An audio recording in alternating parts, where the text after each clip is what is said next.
know what I'm open. Creature so grotesque, a pain in my chest. What's this? A foreign agent burn a hole in my vest. Pain and struggle is a new form of happiness. Each step, you're smelling the decay of mutilation and madness. Unseen, been seen, too many leaving lean. Regurgitated from a mutated being. Parasitic agents, smallest bacterium. Can't see them, but they got the city still fearing them.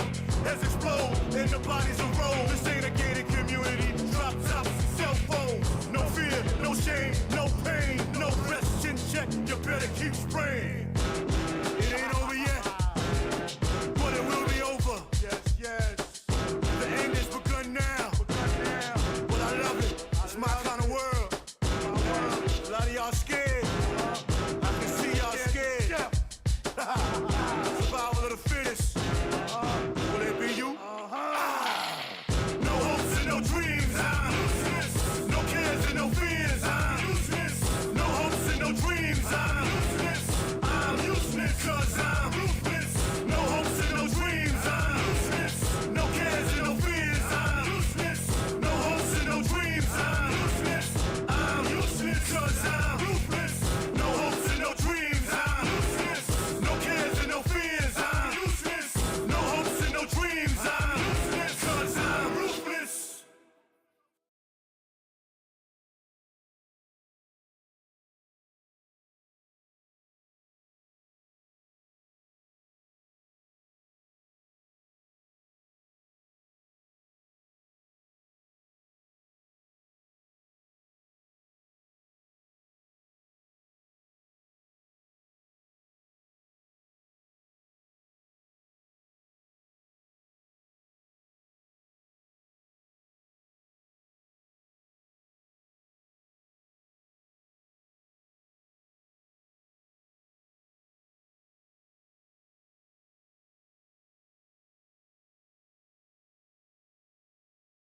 Means for my weaponry up there, we'll see it till the end. You think that I'm a pawn? Well, let the game begin. Okay, in time, my friend, you'll begin to see my wrath. Smile now, but we'll see who has the last laugh. You're standing in my path while I'm about to smash. Don't worry, it's over in a flash. It doesn't make a difference who's gonna end up missing or being bad in a state of critical condition. Okay, the competition is getting on my nerves. If you can feel the heat, then you're already burned. Make the confetti burn. I'm trying to duck the germ. And if you're in my way, it's an unlucky turn. I'm not a lucky learn, a little data fool. I graduated honest, exterminator school. I'm in the hurting dudes, what would you do if you were me? Well, it don't really matter, cause I'm just doing me. I must pursue the key, what's the answer to my quest? It's either you or me, not make a choice, no regret. Okay, in time, my friend, you'll begin to see my wrath. Smile now, but we'll see who has the last laugh. You're standing in my path while I'm about to smash. Don't worry, it's over in a flash. My friend, I'm a soldier to the death. Look around, there ain't too many left. Watch your step, first move is a doozy. You thought you had a chance, you could have fooled me. What I need to do is go in the violent rage. Is it that the cold living in the final days? I'm living in the cage. Look around, it's full of crap. The people hanging on, feasting on the scraps. What's the haps? It's a trap full of madness. Oh, right. 2 seconds. Let me just, where is it? Make it a bit quieter. May as well have the OST still on, because Anarchy Reigns is dope as fuck. Okay. You'd be surprised how many fucking strange, what you call it, that one.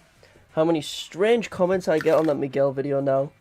Because since the Miguel chapter come out, I've got a fuck ton of more comments on it.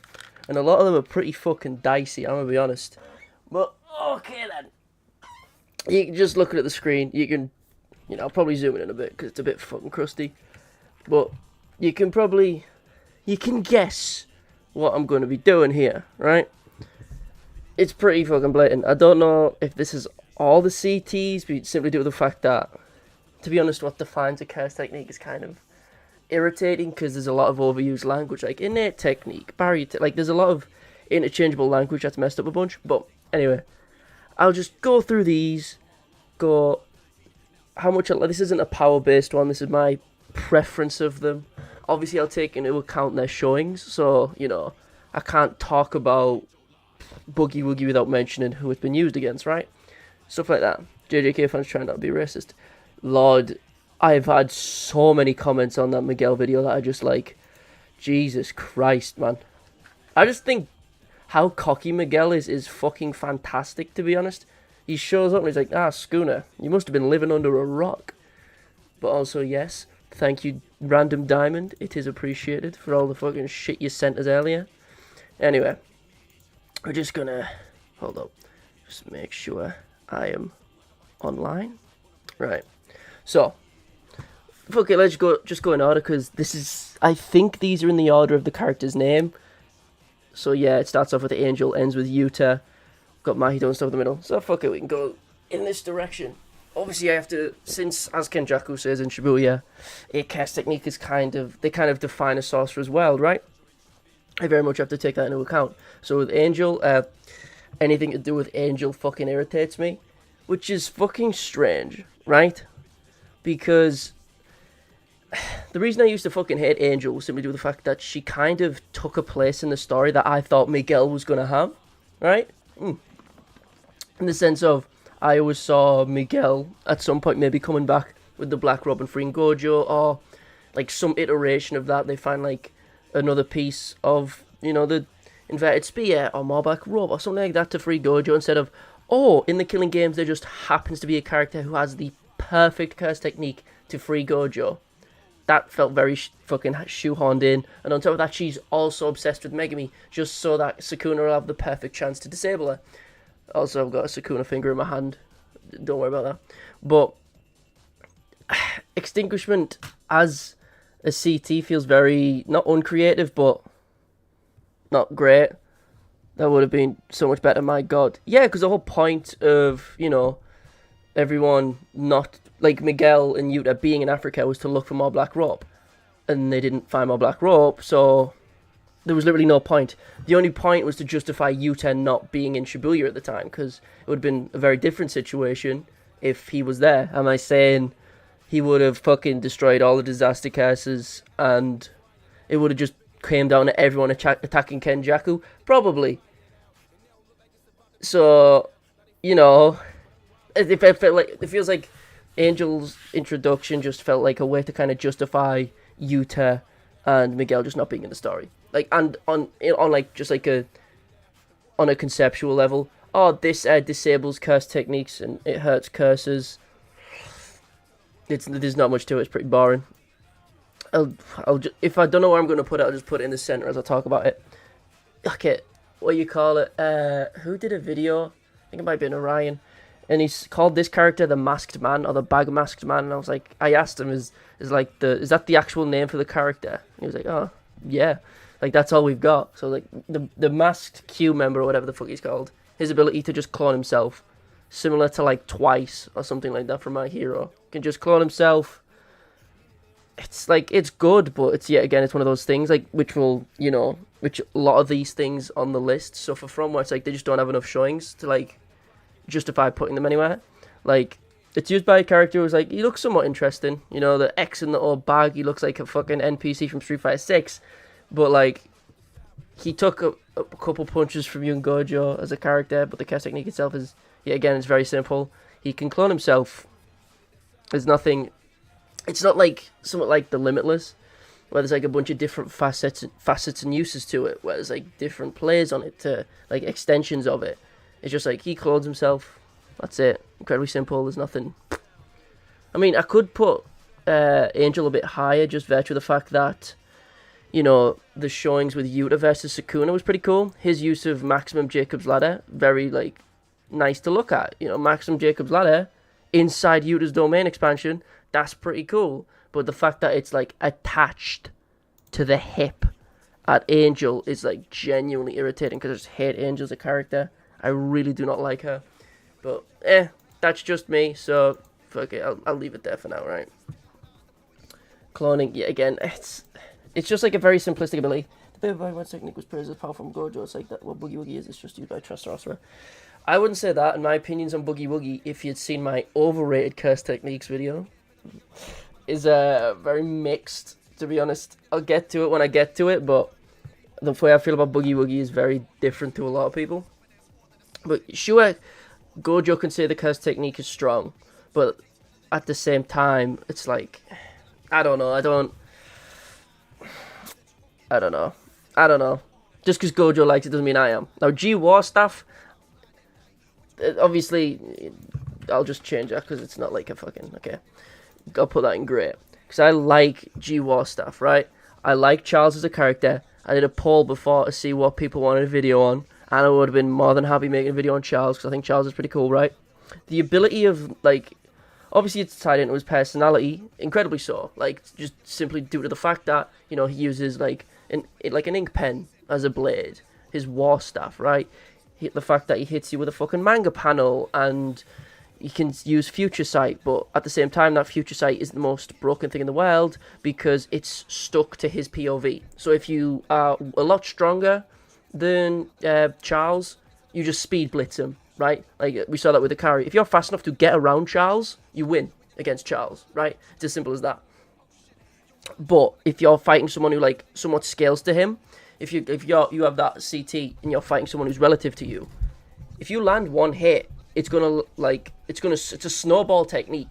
The only reason we didn't get to see it that way against Akari is because, you know, Akari, jackpot, luck, etc. He's a bit of a dick, right?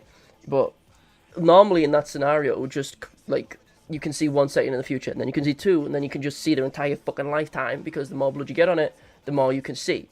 He has to, like, mark you with the little manga panel, but still, like, as long as you can tag someone lightly, it's a usable CT. I've had quite a few comments on the old fucking Cast Tools video I did. People were like, oh, like, it was because the video was like about all the named Curse Tools, and a lot of people said, well, why haven't you added G-War Staff? And to that I say, I see G-War Staff, since it's conjured from a curse technique, to not strictly be like a straight up curse tool. I see curse tool as something in its definition, something that like everyone can use. Like, I don't see the gavel from Deadly Sentencing to be like a straight up curse tool. Granted, we see Yuji try to use it, which we can infer that from that, you know, other people may be able to use the gavel or the executioner's sword, right? If like Higuruma just kind of hands it to them, but at the same time, it's not just like it disappears as soon as the curse technique is over. So it feels like, you know, it's not a straight up curse tool. There's a distinction you kind of have to make there. Ones that are like exists as like objects, and curse tools that exist straightly from curse techniques, right? But just in a nutshell, I think it ties in great to his character. You know, Charles is cool. Yet again, used by Yuta in the Sukuna domain. And my favorite part about that is, as soon as it's used, we just get like this tiny fucking square, like the smallest panel of just like Charles chilling, just like reading a book, because he's not on the fucking battlefield for some reason, right? He's not on the battlefield, but you know, he's just chilling there, wondering as Japan's falling, he's just sat reading manga casually. Fair enough. Fuck. Right. It could go high, it could go low. Just let me talk about it for a sec. So, I feel like everyone likes blood manipulation just because of its versatility, because you can use literally everything. Like, look, out of the blood manipulators we have, there's a lot more than people realize. Okay, so we obviously have Choso, we have Kamo, we would have Noritoshi Kamo that Kenjaku was part of, he would have had it too. We have Iso and Kechizu, and now we have Yuji, right? Possibly, but it's flat stated because he uses like convergence and shit. Basically, of all the facets we see of blood manipulation, there's also like little bits and pieces of it that are cool. So we see with like Iso and Kechizu's, they have like, you know, rot, which is also like a separate kind of CT, but like it's like a kind of more, it's strange. But the thing is, Yuji spits blood like Kechizu did, which is kind of interesting. But we also see that like maybe with Choso, we saw in the fight with Kenjaku, he like awakened into winking, right? But the thing with that is, it kind of, it's just strange to me, the whole winking buff, right? Because I really don't like it. Maybe narratively it's a lot sounder, but like from a power system perspective, how the fuck does that work? How does he just fucking make winking? I do not understand, right? I genuinely, I don't get it. He just summons wings just like Iso did, and then he dashes at Kenjaku and he's like stronger, right? Which means he could probably use it against Sukuna, but it also kind of feels like winking is like the height of blood manipulation, because it's like barring like, you know, shooting blood, like piercing blood. barring that, like, winking's seemingly one of the better techniques from it, I guess. It's just we don't really see enough of it to, like, you know, talk about. But the versatility of it, you can buff yourself, you know, with flowing red skill stack. You can fucking, what else can you do? You can converge, you can shoot blood, you've got like slicing exorcism, crimson bind, like there's so much. We see in like the animated fight, Choso can even fly. What's the tier list about? Just got here. It's literally just personal preference. Like, look at this. Extinguishment at the, like, angel shit at the bottom. This is definitely not, like, strength-based, right? This is just personal preference, okay? But with blood manipulation, as we see in, like, the anime-only stuff, Choso can fly against Kenjaku by shooting blood out his feet. He can create knives, like he did in the fight against Yuji. His perspective and preference, yes. But, like, I don't know whether or not all the anime-only stuff is canon, to be honest, because we see, like, the whole fight between Maharaga and Sukuna is, like, the way the anime presents it is that Maharaga is strong enough to, like, do something against Sukuna. But it's a lot more cut and dry in the sense that Sukuna's, like, never worried. He's not. He's like, oh, shit. If I was 3 fingers, you might have killed me. And this is 15 fingers, so he's obviously fucking, like, he is perfectly fine. But I'm yapping now. But blood manipulation, great. The further we get on, that might go up, further up or further down. I don't know. If you want me to do one first before I move on to the next one, I'll just go with this fucking. I'll just go in lines. But if you want me to do one next, I'll just do it. But okay, I'm going down vile shit with curse speech. That's all I'm saying. Shit yourself. Like I see all the memes about curse speech, but I've talked about it before in an overrated video. But I'll talk about it later, right? I'll talk about it. We'll get to it. Curse speech is like, it's not that far off, and I can yap about deadly sentencing. I love that. But anyway. Disaster Tides. If you don't know this, right, my top 5 characters, right, they're fucking based as shit, right? You got Kusakabe, you got Miguel, you got Naoya, right? You got Choso, because everyone likes Choso, and you got Dagon, right? Those are the top 5. Those are the GOATs. Fuck you, Gojo. Fucking bullshit. Fuck the ghetto stands, okay? I love Dagon. The Disaster Tides in of itself, as just a CT outside of its domain, is just he can make water. He can make a shield out of water. He can shoot water. It's like, I do consider the JJK anime canon. There's no inconsistencies. The blood manipulation really do some blood bending shit. Okay. At the same time, it's strange because the anime impacts the manga as well. Because if you're reading it weekly, you see like the way Skun is drawn is heavily impacted by like when the anime Maharaga fight came out. Because he does like the fucking fucking shit with his hand. He goes like shit. He fucking does that in the manga because Gege saw it in the anime. I was like, wow.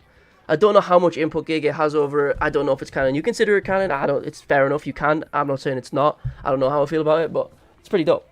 Anyway, Disaster Tides. Why do you keep sending me money? I thank you very, very much. I very much appreciate it, but how the fuck do I, like, I'm trying to like it on my phone, god damn it. Jogo, me personally, putting him in top number 1, Halo TV.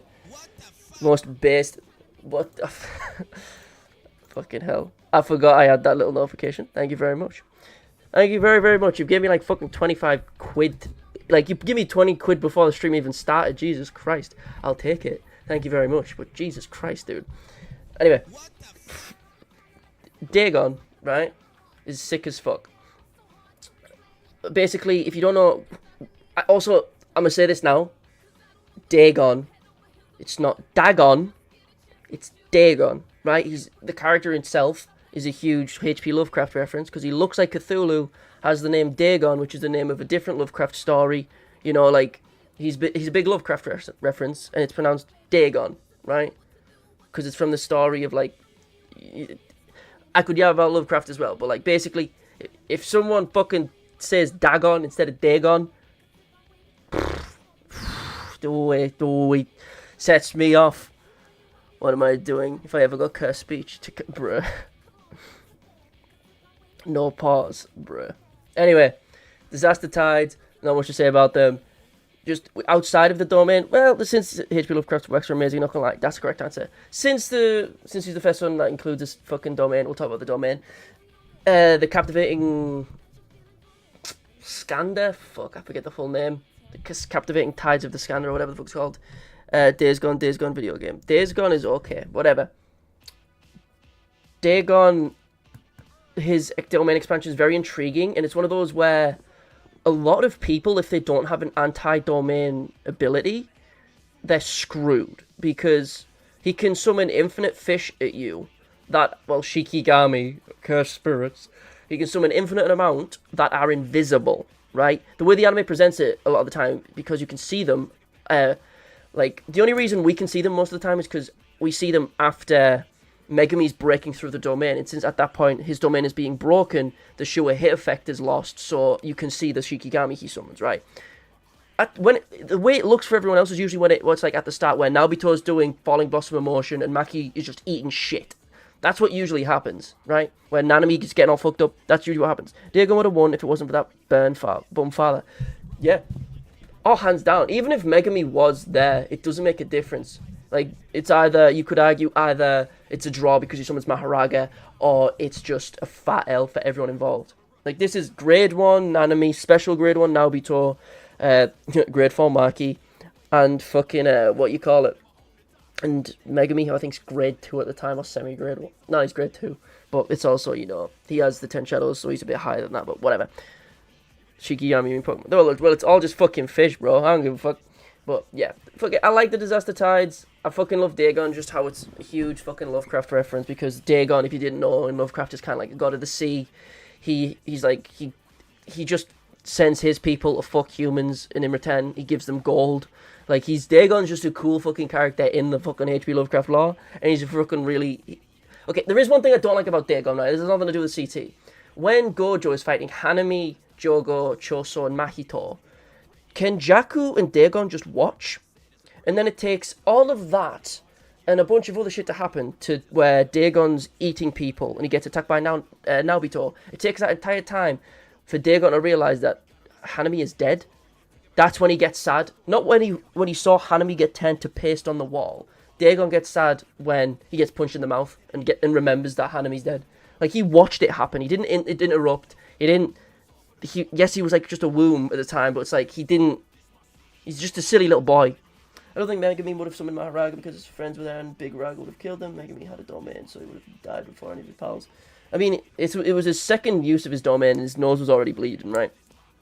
I think. Or he was just keeping it open, which was fucking him up. And then you think about that, because when Gojo and Sukuna are spamming the domains, they're like, okay, here goes number 8, and then they fucking, like, then they get a nosebleed, because they just fucking spam that shit. But yeah, Dagon, Disaster Tides, Dagon derealized. I don't know what the fuck. Okay, sound manipulation, I'll just put that there for now.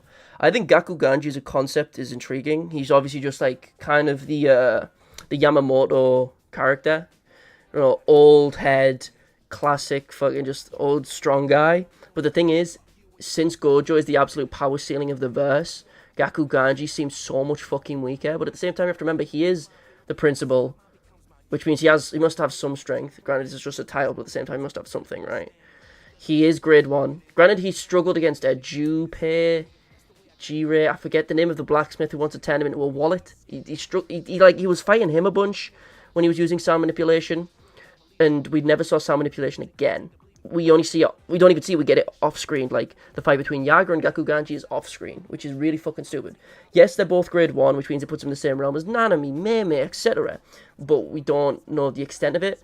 Obviously, I doubt Gaku Ganji has a domain, because most of the time, if someone has a domain, they're already, like, you know, special grade, or they're a unique case. Like Hikari or Megumi, if they have a domain, they're a unique case, or they're special grade. That's why I think Gaku Ganji definitely doesn't have one, because he would have used it, and it just makes sound manipulation look a lot worse.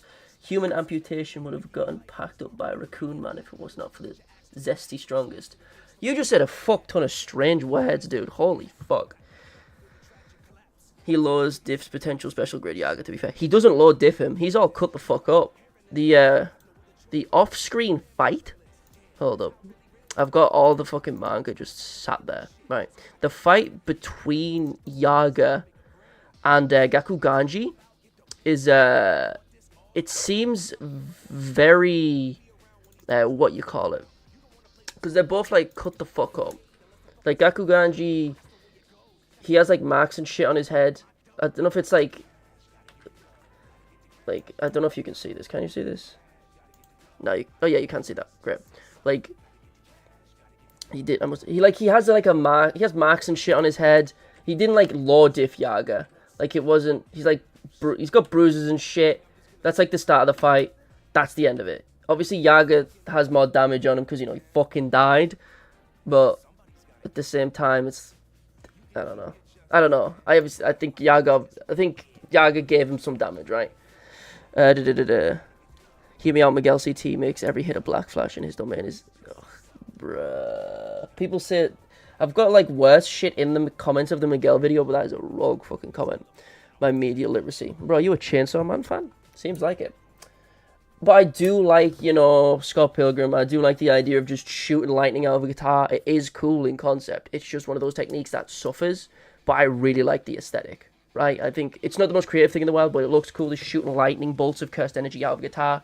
And then the way it describes him, Yaga basically had none of his tools. Do you mean his friends, his children? What do you mean his tools? Those are his children.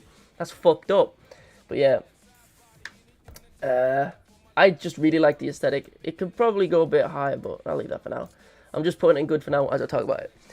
Cursed spirit manipulation is very strange to me, right? Because the way it's described in JJK0 feels a lot different to how it's described in the rest of the series. Media literacy, that's a way to say headcanon agenda. There's no headcanon here. We all know Kusakabe is the strongest. Anyway, cursed spirit manipulation obviously is very cool, very intriguing, and helps a lot with understanding Geto's character. How he just has to eat curses, and the way he describes them, that it's a rag covered in vomit, He describes it very vividly. It's fucking minging. Fucking gross the way he describes it, right? But it also gives him the ability to just convert special grades, right? Like special grade curses. He has like the Otome. He wanted to get Rika. I don't know how you feel about the statement of, if Geto got Rika, he would there was like a 99% chance he could take over Jujutsu Society. I don't know if I agree with that. Like, a lot of people think it's very contentious because JJK0 is very finicky in regards to scaling and shit. But it is interesting to think about. But it's like, it's annoying because it's one of the few, like, Geto has two things that make him a special grade. The cursed spirit manipulation technique and his, like, hands. Because he's got straight up fucking hands, right? Like, he can fight Rika and Yuta at the same time. Which is fucking huge. Granted, this is, like, little baby Yuta who'd been training for, like, a month or some shit. But this is also a full power Rika that he's fighting both of them at the same time with Playful Cloud, and he's laughing at them. Like, he's not really taking damage. The only damage he, like, took was from the Black Flash. He was doing fine. And even the Black Flash, he reacts to, and he blocks it with a cursed spirit next to his face. Like, he was doing fine. He's like a CQC fucking... He's ridiculous, right? It's his hands that's more intriguing to me than his fucking CT. The CT, I do like. I like in the sense of... He just has thousands, and you have the statement from Gojo being like, if he put the other 1,000, like, here, he would have won, or whatever the fuck, right? Or was it Kenjaku? I forget. It would have avenged. It would have avenged after death, because I think all the cursed spirits would just spill out. That's what Toji was wondering. I genuinely think he had a chance. Rika did make Yuta a special grade. Geto plus Rika. It's basically a double special grade. So what? The thing is, can he take Shikigami? Can he fucking nick Garuda? Can he nick Maharaga? Fuck knows. Be funny though. But well, I doubt it because Shikigami is different, but whatever. In the uses we have of it, he can like bring out stingrays to make him fly. He can have the like light bearers who like shoot light and shit. He can summon centipedes. He can shoot literally little shitty like grade 4 spirits, like hundreds en masse, to just fuck people up like he did with Chozo and Yuji. Like there's a lot of versatility to it. The idea of eating that shit is fucking vile, which is cool. You think this Kuna has ever seen a... I don't fucking know, dog. I have no idea.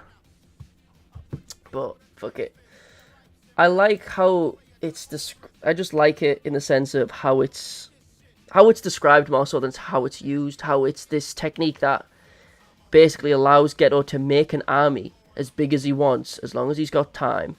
And the only, like, trade-off is that he just has to eat these vomit rags. And on top of that, you have Maximum Uzumaki, which is, described as Kenjaku, the peak of a curse technique, right? Besides domains, they are the peak of a CT, which is fucking busted. And on top of that, Kenjaku uses Maximum Uzumaki plus Mahito, which Kusakabe blocked, by the way. But, it's still cool. It's still cool. Do I like it more than G-War stuff? I like Ghetto, yeah, sure. I'm not good. How do I feel about the Limitless? Like, I've talked to a few people who really fucking love Gojo, and they're like, oh, like the symbolism and shit, where it's like the space around him signifies the space around his relationship with other people because he's alone, he is the strongest. It's cool. I mean, he's about Maharaga head, he only has 8 adaptations because of the wheel, so could Geto just spam him with ultra weak curses and then special grid spam. I don't fucking know. Geto, if he wasn't fucking stupid, made a binding vow to lose his sense of tense. Okay. On a side note, I feel like when we see Yuta and Yuji in Yuta's domain say that they cheated, my instant assumption, a lot of people think, oh, they were training in the prison realm, they were training in the sumo matches, they were just training in. My assumption was that they made binding vows of some sort, right? Like, oh, after this fight, we die, or some shit, after this fight, blah, blah, blah. I can't use Kastenji again because, you know, everything's inspired by, you know, Togashi and Hunter x Hunter, and a big thing in Hunter x Hunter is Nen vows, not Nen vows, Nen, whatever the fuck. Big boy Josh, grown up. Yes, I've got 15k, feels good, man, I'm hype as fuck. I'm feeling it. But, what you call it? Yeah, and it's not Nen contracts, what the fuck they're called? Nen vows, or whatever. That happens a lot, like you see with the Kurapika, you see it with Gon when he goes adult. And with binding vows, I feel like they haven't been used enough in the series. So when I heard that, oh, they cheated, I assumed they made some sort of binding vow that would make them stronger in return, like they lost something, right? I don't know what they lost, but I don't know. I mean, look at Yuji's fucked up arms. He probably lost something, right? But anyway, the Limitless, Gojo, everyone's favorite character. He's like mid to mid, like he's like a B for me. Nen contracts or whatever. Yeah. Like we see Kurapika basically. I just always assumed it would have been like similar to Kurapika's, because Kurapika's whole gimmick is I can use these techniques, but I can only use them against the spiders. If I don't use them against the spiders, I die instantly. And as a result, he just fucking jumped to being one of the strongest in the verse when he's against the spiders, right? Like he made his toolkit specifically to kill them, and he made binding like Nen vows, Nen contracts around that, which made him busted strong for killing the spiders. And I assumed it would have been the same, like, oh, I can never use cursed energy again, but I can use cursed energy against Sukuna, which means it would make it like super mega strong. I assume Sukuna will say something about binding vows, because he's obviously a Mega Man brain with them, because he just goes enchain, and then, you know, could you use a ton of binding vows or stuff? And never to start with, I will never name another recruit. Like, you could, there's that assumption, right? Like, we don't know a lot. The one I always found intriguing was when Kenjaku and Mahito are talking about the binding vow with Mekamaru, Kokichi Muta. And he's basically saying, Mahito goes like, what if I don't heal you? And Kenjaku goes, no, just do it, because it's like, you know, binding vows with other people are very unpredictable. If you don't follow through, I don't know what will happen. Like, he has no clue. I think the Limitless as a CT is very intriguing. It's something that has a fuck ton of aspects to it. Like, you have blue, which is like infinite getting pulled in, red, infinite going out. You combine them two, you get purple, which is, you know, simple as red plus blue equals purple, but at the same time, infinite going forward, infinite going out. It creates something imaginary or some shit, right? It doesn't make I don't get it. But I get it, but like on a very simple conceptual level, I get it. I get the comparison to Achilles and the tortoise. I understand it. I get it. But it's for a character that's like, you know, strongest in the verse, barring Sukuna, right? Like Gojo beats everyone barring Sukuna. Because even if it's a super small buff, you can just say, yeah. Like, that's what I'm saying, we don't know enough about fucking binding vows. You know, we don't know. Sukuna probably just did a bunch of binding vows or some shit. I don't know. This isn't about Sukuna right now. But, yeah. It's just, the way Limitless is used, he can instantly teleport anywhere he wants. He can fucking punch while applying blue to his hand. He can fucking... There's a lot to it. I don't know how I feel about the Hollow Pebble that was used against Sukuna. Not the 200% one. The one where he does like a full... like chant and combines red and blue in the air and it makes a huge explosion and it fucks up Sukuna. Don't know how I feel about that one, to be honest, because I don't like the whole chant. It felt really drawn out. Like, you're already combining red and blue. Why the fuck do you have to go on like a 4-page chant? I don't get it. But whatever. I do like the symbolism with Gojo. It's not my favourite, right? My favourite character is Kusukabe, obviously. But, I don't know. Like, I get that him just being born... Look, like, the Limitless as a technique not only requires you to be born with it, you also need to be born with the 6 eyes. Because this shit ain't fucking, you know, this ain't Naruto. You can't just take some cunt's eyes and put them in your head, right? I'll be OP as hell. Just apparently no one thinks. Like, just you would never do X, Y, Z, but make a binding vow about it. You could, but we don't know how that works. We really don't. But anyway, with Gojo, I don't know. I think the Limitless is cool. I like how it's applied, how he just fucks with people, like when he fucks with Gojo for the first time and holds hands with him. I like how when he teleports, he puts both his hands together. I like this. We never got clarification on what he did in JJK Zero though, where he made like a circle and teleported Inumaki and Panda to JJK High. That's never been explained, and I don't think it will. To be honest, I don't think it will, which is a shame because like I don't get that. If the 6 eyes were only explored, I feel like there's a lot more to them that Gege's got planned out. I feel like a chapter sooner or later will just have like a bunch of like exposition about the 6 eyes that maybe Tengen will fucking explain again. Like, I don't fucking know. Like, we'll just get a flashback to Human Tengen. If you haven't seen Human Tengen looks fucking cool. I think I'm fine leaving the Limitless there. Helicopter hair, shit's dookie, bro. That's not even, like, that's barely a cast technique. Like, does he summon the fucking hair? Like, does it just randomly get long? Does he need the hat part of it? It fucking sucks, bro. That's terrible. Fuck you. I don't know. There's nothing to say about him. I forget his name. In your opinion, how much of Miguel's durability of tanking Gojo's hit is canon, and how much is just for the fight of theatrics? What do you call it? Okay, in regards to Miguel's durability, go by the manga. It's incredibly canon. You don't need to look at the fight and say, like, blah, blah, blah, he can take these hits. You can just go by the facts that we have for the manga, right? Geto was so confident in Miguel's ability. Like, think about this. Geto, the person who views Gojo as, like, on this pedestal of the mega strongest. You can do it because you're Gojo. I can't because I'm not. It's that simple, right? Geto has, like, this hugely, like, just powerful opinion about Gojo, but he's super confident that Miguel could hold him off for at least 10 minutes. He picks only Miguel. He doesn't, like, get a group of his fucking... He doesn't get more curse users. He just says, Miguel, do it. And Miguel's like, fuck yeah, dude. I'll fight the strongest. Like, he doesn't give a shit. He's confident he can. And, like, Miguel does it. Like, Gojo doesn't show up till post-Rika Blast, right? Miguel did his fucking job. He run out the black rope, but the black rope would only run out after, you know, like Miguel hits Gojo, which means Miguel just kept hitting Gojo. And think about that.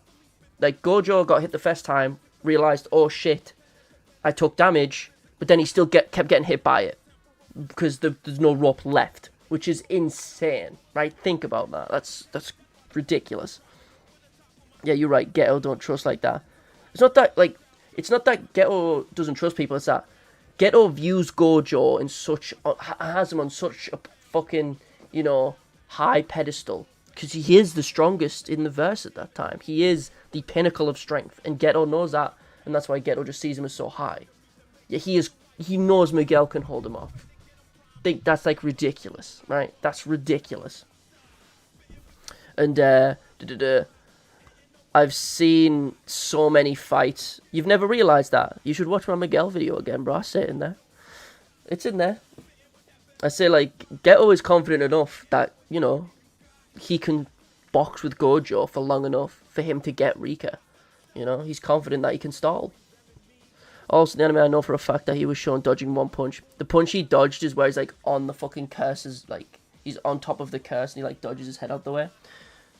It's just, even, you know, the statement says he battled on a level playing field or whatever, but if you just go by the manga, there's, like, no fight.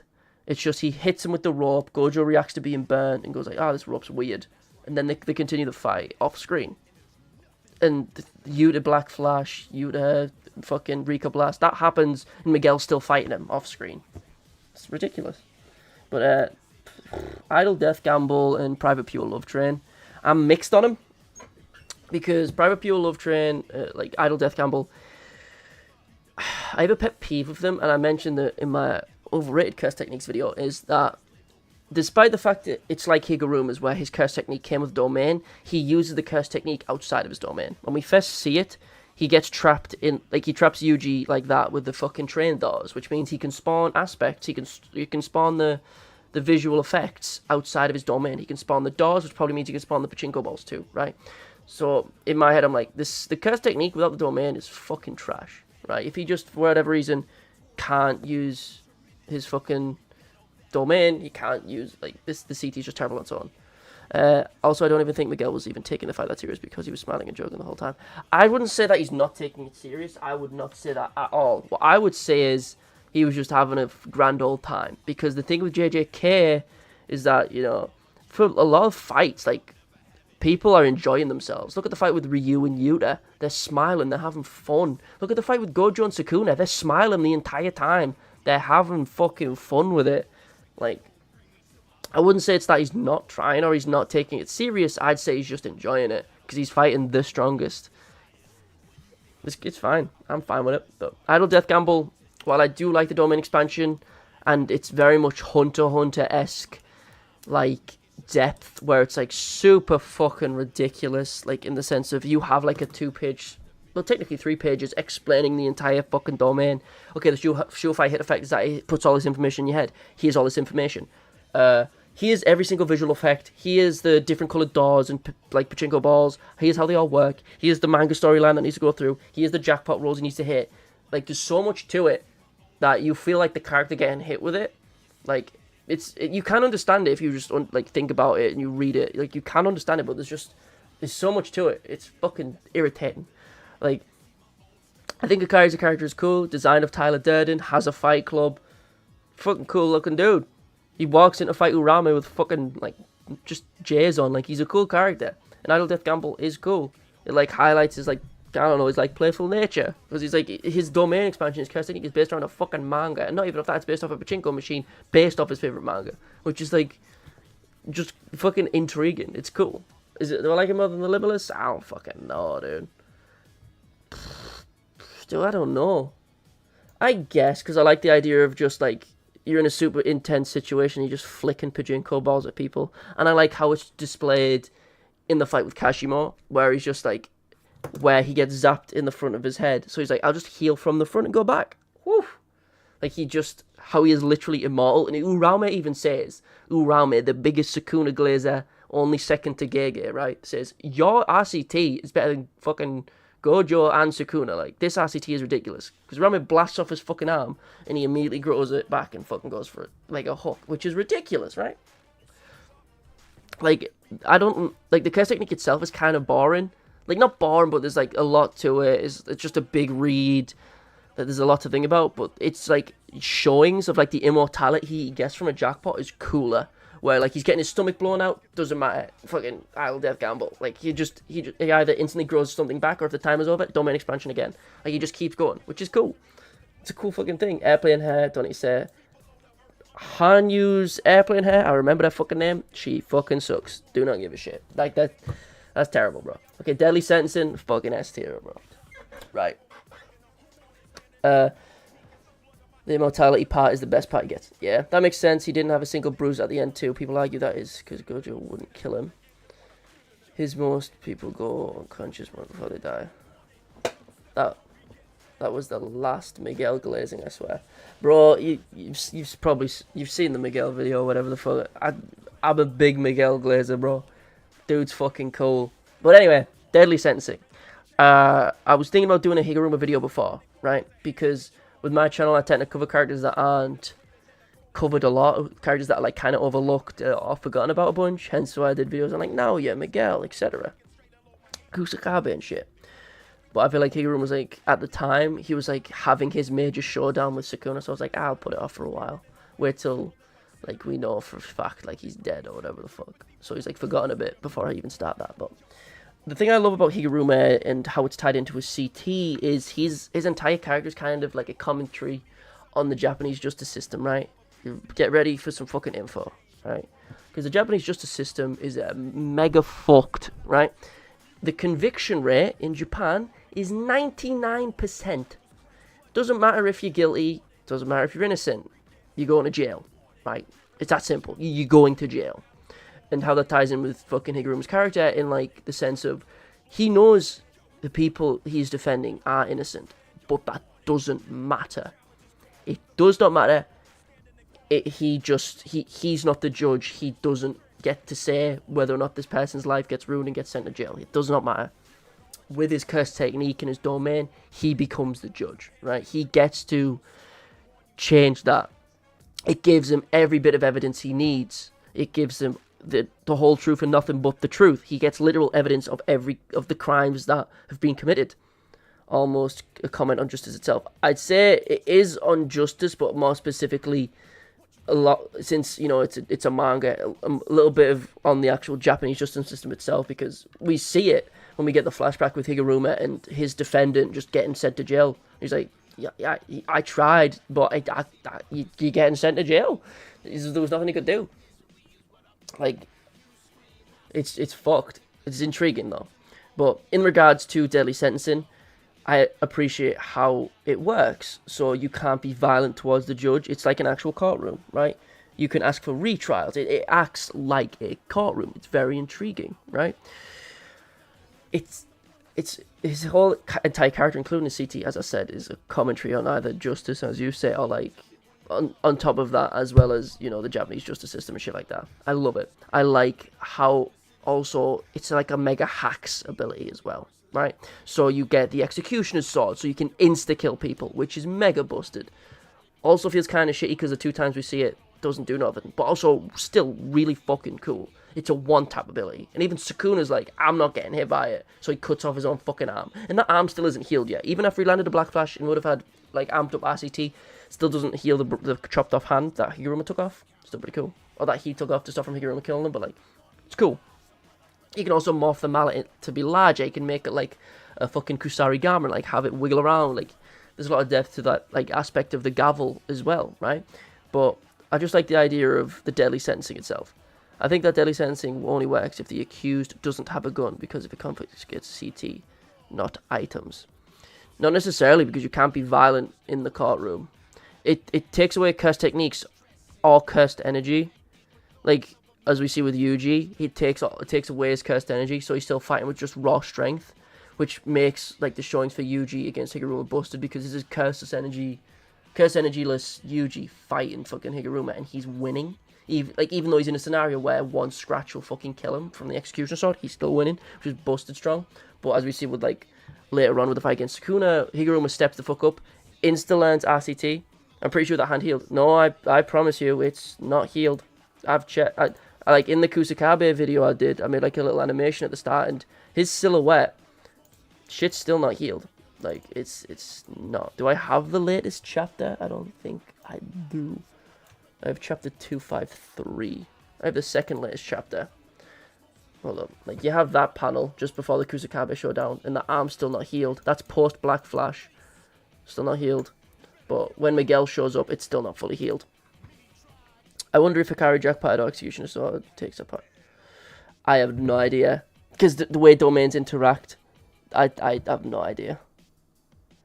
I imagine if it removes all cursed energy and confiscates it all, I imagine it would override the jackpot, because you're inside his domain at that point. But I don't know. But yeah, as I say, I love Deadly Sentencing. I love Judge Man as a Shikigami. Damn, you haven't read 254. No, I've read 254. I don't have it, like, on my computer to, like, pull up on screen. Of course I've read 254, bro. Come on, we've been shilling Miguel this entire time. Of course I fucking read it. But what's next? Curse Speech. Let me put that there for a sec. Curse Speech is one of those things where it's like the best user of it is Yuta, which is the case for a lot of curse techniques, like G-War stuff, Sky Manipulation, fucking, what was the other one? Jacob's Ladder shit. Like, it's one of those things where Yuta's the best of it. And for Curse Speech, it's even worse because Curse Speech's whole gimmick is the stronger a word you use on the stronger opponent you use, it's all relative. And it's relative to the feedback you get in return. So if I tell you explode, you've got no cursed energy, you're just a guy, I'm not going to take any damage. But if I say explode to Sukuna, I'll just kill myself with the raw feedback. And we see that because every time fucking Inumaki does it, he ends up coughing up fucking blood. Now with Yuta, he just instant RCT it, gone. He keeps fucking spitting shit. He instant RCT keeps going. Because he's like the RCT prodigy, right? But Inumaki just goes, fuck it, pass me the walk. I'll just... Like, he does that in the fight against, like, the light curse spirit. He drinks the entire fucking... He takes the lid off and drinks the whole cough syrup shit. Which is, like, fucking goofy. But he's insane, right? But curse speech as a concept is cool. If you, like, just saying, like, die and they die. It's really cool. The megaphone stuff with you there, also cool. The tattoos on your mouth, cool. The fact that he restricts his language for the sake of, just not killing everyone, cool. Showings, dog shit, right? The best showing we have is in JJK 0, where Inumaki, like an Inumaki feat anyway, is where he creates, when he attacks Geto, and it creates like a massive fucking Uzumaki, like sized hole in the ground. That's his best feat. Also, how the fuck did Geto survive that? I have zero idea how he didn't die. I'm gonna be honest. I have zero clue. He should have been dead. I feel like we can all agree with that. The way his head fucking squished down, should have been fucking dead. But Curse Speech is just never shown in a good light. We see it against Hanami, does nothing. We see it against even the Light Bearer. It like twists an arm at the start. We see it like Inumaki then loses an arm, which doesn't affect his voice, but we still never see him again because obviously in the throwdown against Sukuna, what the fuck is he gonna do, right? It's just such a shame. It's a cool design tattoo. It's a cool concept. It's just it doesn't get enough showings. Do I like it more than Cell Manipulation? I guess. It's as we get further along, it'll change, but I'll leave it there for now. Explosive Flesh from Hazunoki. That's his fucking name. He rips off teeth, rips out eyeballs, throws them, they explode. Cool. That's like that's cool. I like that. It's used against Megumi and Takaba. It's you. Oh. When Yuta uses Curse Speech, would you rather him use with the megaphone or the Snake Eyes of Fangs tat? I always took it as he improved with it, so he doesn't need the megaphone. That's how I saw it. But yeah, again, it's a JJK 0 thing where we'll never get clarification on it, or unless it's in like a data book or some shit. So I don't know. Visually I like the megaphone, but it also looks kind of goofy. But I do like him with like the Snake Eyes and tats where he goes to Euro and just goes, stop! And her response is a fucking plug her ears on some like masked to masculine type shit. I think that's cool. He should appear and just say, never shit again at Sukuna. I still remember seeing all those things where Inumaki goes, let's all be friends, and then everyone's fine. Sukuna's everyone's friend now. The story ends. Absolutely unrelated, but I wonder how the Shadows of War Tail.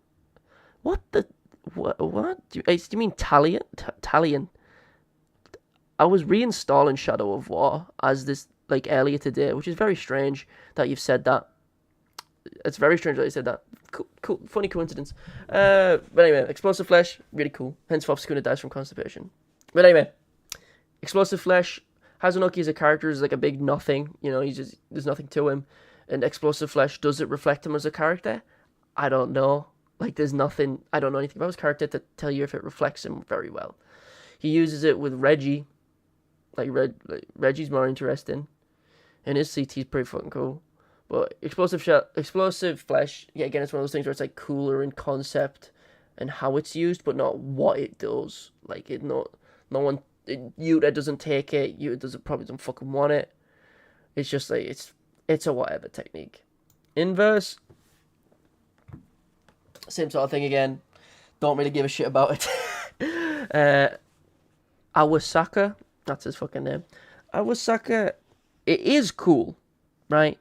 Because you'd punch him and the immediate assumption would be he's just negating my damage. A lot of people probably assume the reason Miguel survived is probably something similar to the inverse, where it's like he has a curse technique that like lowers the damage he takes. And to that I say, shut up, my boy's just got straight hands and he's just taking it. He's cool as fuck. He doesn't need a CT, just like Kusakabe, right? Shut up. But with the inverse, it is intriguing Like, I like how it's a cool double-edged sword, where, like, if someone bitch slaps you, it's like you've been slapped with the hand of Zeus, but if they punch you with the strength of Mike Tyson, you don't feel it. Like, it's very interesting, but once you figure out that gimmick, you are kind of fucked. It's cool. You seen curse speech memes about being friends, all the ones I've seen about it. Make it jiggle, bruh. I think that says more about you than it does me, dog. But, fuck it. It's like, yeah, again, it's one of those things where it's like, it's not super original, it's very intriguing, but we see it like once, and it's used by a fodder character, so who gives a shit? Disaster Flames, there's a couple facets to it. He can make, like, he can set down little volcanoes, like he did against Naobito. He can summon the ember flies, whatever the fuck he used against Gojo. And then he can also make big purple ray blasts for some fucking... I don't know how that's a disaster flame, but sure. You know, he can shoot flames like we saw with Gojo. He has a domain. I forget the name of something. Fucking flames of iron, some shit. I don't fucking know. But I love Jogo as a character. I really do. His, like, humility is really cool. The way he, like, asks Kenjaku straight up, he's like, fucking, the anime goes crazy. I mean, sure. But, like, the way he asks Kenjaku is like, how many fingers of strength do you think I am? Because Gojo fucked me up, but I want to know how strong I am. Since it's from Zero and Copy is kind of vague, I'm going to go with the headcanon that Yuta had so much cursed energy that he can replicate any CT as long as he understands it and interprets it. I don't think that's the case. Coffin of the Iron Mountain, thank you. But that panel does go hard. Is a dominant, thank you. My headcanon is that Yuta... Okay, from what we know so far, the way Yuta takes CTs is through consumption. So, Rika eats Yuro's arm, he gets Sky Manipulation. Rika eats the last finger, he gets Cleave. My headcanon was off-screen, Yuta just saw some of Inumaki's blood on the floor, just goes, that's good, and then he gets Curse Speech. That's my assumption, right? That's my headcanon. He just sees Inumaki coughing up blood and goes, don't waste that shit. Throws it inside Rika's mouth, then he's got Curse Speech. That's my assumption, right? Bit fucking stupid, but there's no other way. Like, because there's clearly there's even Ryu goes, like, there's a set criteria he has to meet to take a curse technique. I don't know what it is, but there's clearly a fucking criteria he has to meet. We don't know the criteria, but we have a pattern of Rika eating shit and then gaining a curse technique from it. That's what we have. But beyond that, we don't have much else. So it's fair to say, off screen, Rika was fucking had a silly straw, drinking some fucking blood off the floor or some shit. I don't know. But anyway, Disaster Flames, Coffin of the Iron Mountain. Yeah, it's already there. But thank you. The main looks cool. Shame we only used it once because he realised Sukuna would fucking demolish him. Yuta is a cannibal confirmed. No, not Yuta. Rika, or whatever the fuck she eats, you know. But I don't know. I said it was underrated. I said it was an underrated curse technique in my underrated curse techniques video. Virtue of the fact that I saw a No Ops video on Jogo's Full Potential. It was a crazy vid. I don't fucking know, dog. I haven't watched Broken Running on No Operator in a while, to be honest. The strange thing is, since I started making JJK videos, the only people's videos I watch are people who's been in my video. Like, very rarely I look at anyone else's. I just like, I've made friends with these guys, I'll fucking watch their videos. And then I don't want to watch any other JJK videos because I don't have enough time in the day. But yeah, that might be it. That's my assumption. Because yeah, again, it's like a hunter type ability where he has to meet a criteria. It's like Crollo's Skill Hunter. It's literally the same fucking ability. For Crollo to steal an ability, he has to understand it. They have to explain the CT. Like, not the CT, the Nenhatsu. Because he can steal Hatsu and shit. Like, he has to see it being used. Like, it has a full list, just like Yuta's does. It was just we don't know the list for Yuta. Crollo explains his, Yuta doesn't. Anyway, Disaster Flames. I said they were underrated because they're used against the two strongest characters in the verse. He has Maximum Meteor that puts it up a lot, right? Maximum Meteor is cool because Kenjaku complements it. Kusakabe is in it and he decides to fucking run away. Like, it's clearly really fucking cool. Even Sukuna, 15 Finger Sukuna, is like, if that shit hit, it would have done damage, right? That's fucking cool. But at the end of the day, it's one of those abilities where it's kind of like, the equivalent of like Star Platinum or fucking Crazy Diamond, where it's like really simplistic ability that has some interesting facets and creative ways to use it, but at the end of the day, it's still really simple. You know? What's that? Kashimo Lightning is solid. No, it's not. That's not the CT. That's just a trait of his cursed energy. Like the same way Hikari's cursed energy is different. Like Hikari's cursed energy is described as being like fiery, and when it hits you, it's like being hit with barbed wire. Kashimo's is the same, as that his cursed energy acts like electricity, but it's not actually lightning, right? That's not his CT. His CT is Mythical Beast Amber, right? That's his curse technique. There's a weird differentiation you have to make, because there's like certain traits that some people's cursed energy has. Kashimo's is that it's like lightning. It's not literally lightning, and that's not its curse technique. It's probably like a facet of it or a part of it, but whatever. I don't fucking know. But with Disaster Flames, I'd put it like, I'm genuinely fine with it being there, if I'm honest.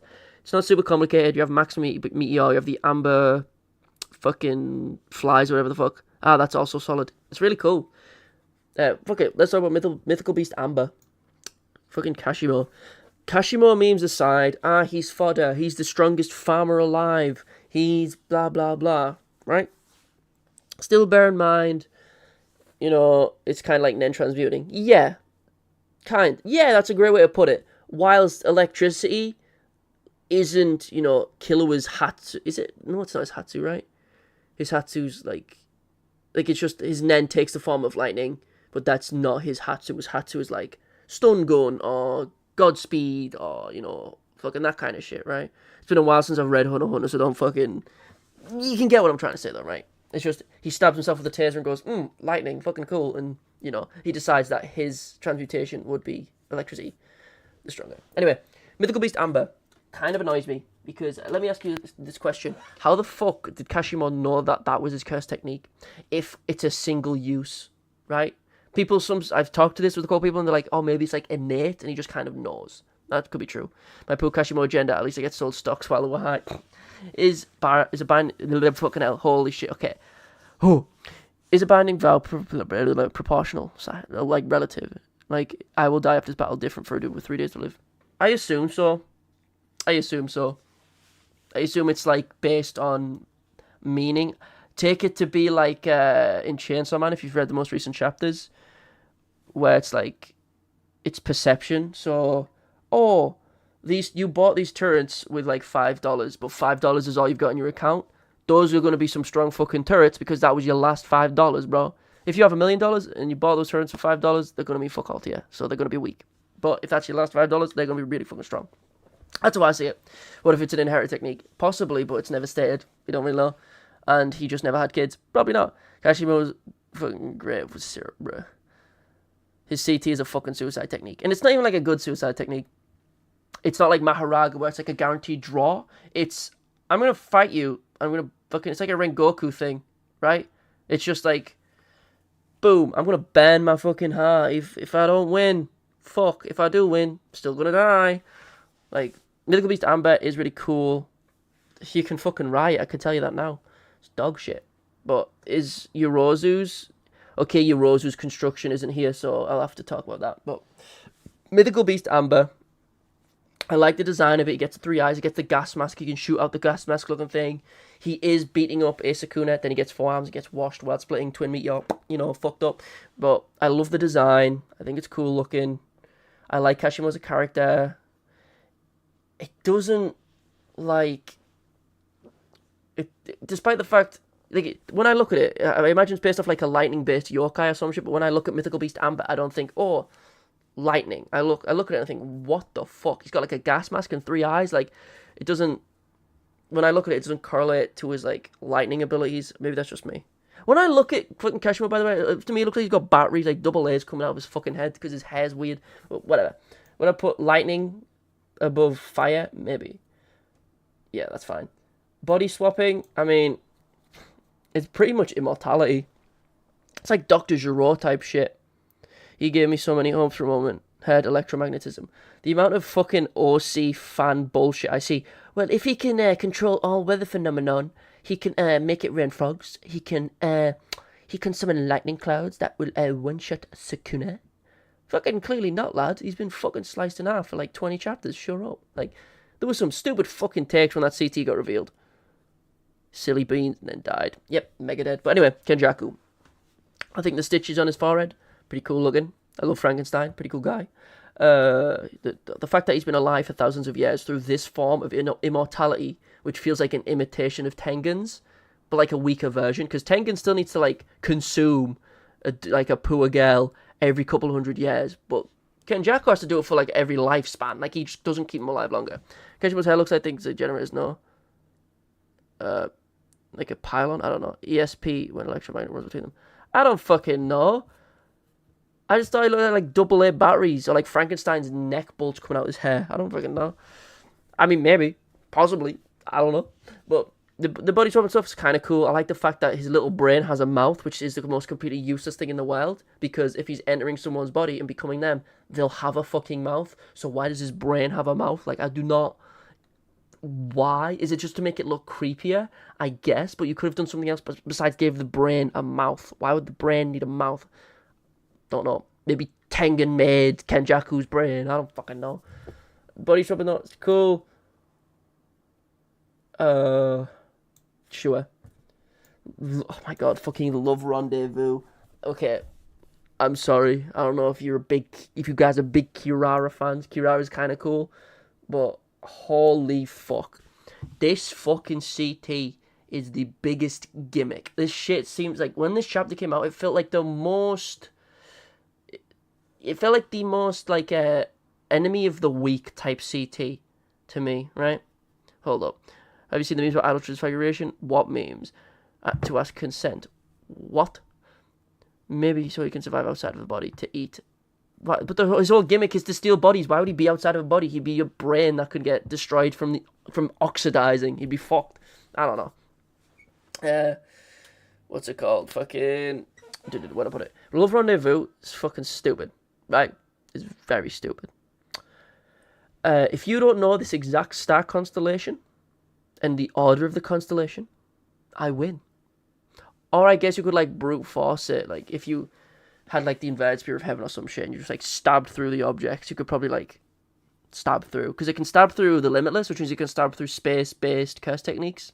And that's what Kirara is doing. She's manipulating space, right? So if you just had the inverted spear and you just kind of ran at her, it would just like beat her CT. Oh my fucking god. He'd need to politely... Hey, it is me, Kenjaku, Mr. Geto. Can I have your consent? Geto. Like, what's Geto gonna say? Yes, he's a fucking corpse. Like, what the fuck do you want? Ugh. Like, could Mahito make himself pregnant? Bro, you've got some fucked up shit. I think it would have been cool if Kenny could speak through the little mouth and would reveal back. I don't know. I mean, he probably can. Is Kenjaku like mega dead? Or will he show up as a brain? I don't know. Would be cool. But anyway, I didn't realize ages ago I had music on and that shit's just gone now. Yes, keep playing the fucking Anaki Reigns music, please. But yeah, I don't know about the all this Kenjaku stuff. I'm here to talk about Kirara's Love Rendezvous.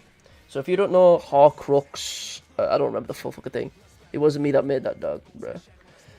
If you don't understand Star Constellation, if you don't know it preemptively, you are fucked. Why does Megami know it? Oh, because Sumiki did, and they talk about it all the time. Why? It's a Star Constellation. I don't get it. It's fucking stupid. It's like, it's clearly effective, right? Because it's so niche, and it's based on something so niche, you need a very specific understanding of something to beat the CT. But if you don't have the understanding, you're just going to be on a mad goose chase, and you can't fucking win, right? You just can't win. But if you have that knowledge, Kirara is fucked. And we see that. Like, Panda and Megami fucking fodderized there, like, immediately with Divine Dog and shit. But, not much to say. Out Transfiguration, that's goddamn, bro. Oh. You're talking about making him pregnant and shit? Fuck no.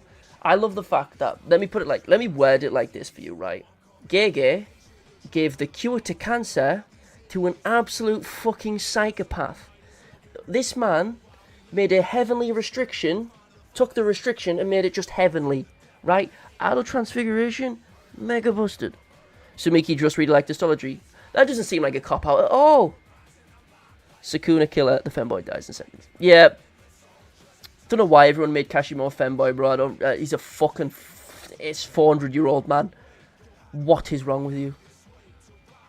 But anyway, idle transfiguration. He can literally... If you have a heavenly restriction, he removes the restriction. That shit's just heavenly now. He sees Mechamaru, gives him legs, gets rid of the glass bones and pips of skin, makes that motherfucker just a man. Like, idle transfiguration is busted. If you can't die if someone can't damage your soul, which is such a niche fucking thing, right? Like, who are characters that can damage your soul? Yuji, probably Sukuna somehow. Like, fucking Soul Splitter. Could Mahito give Toji cursed energy?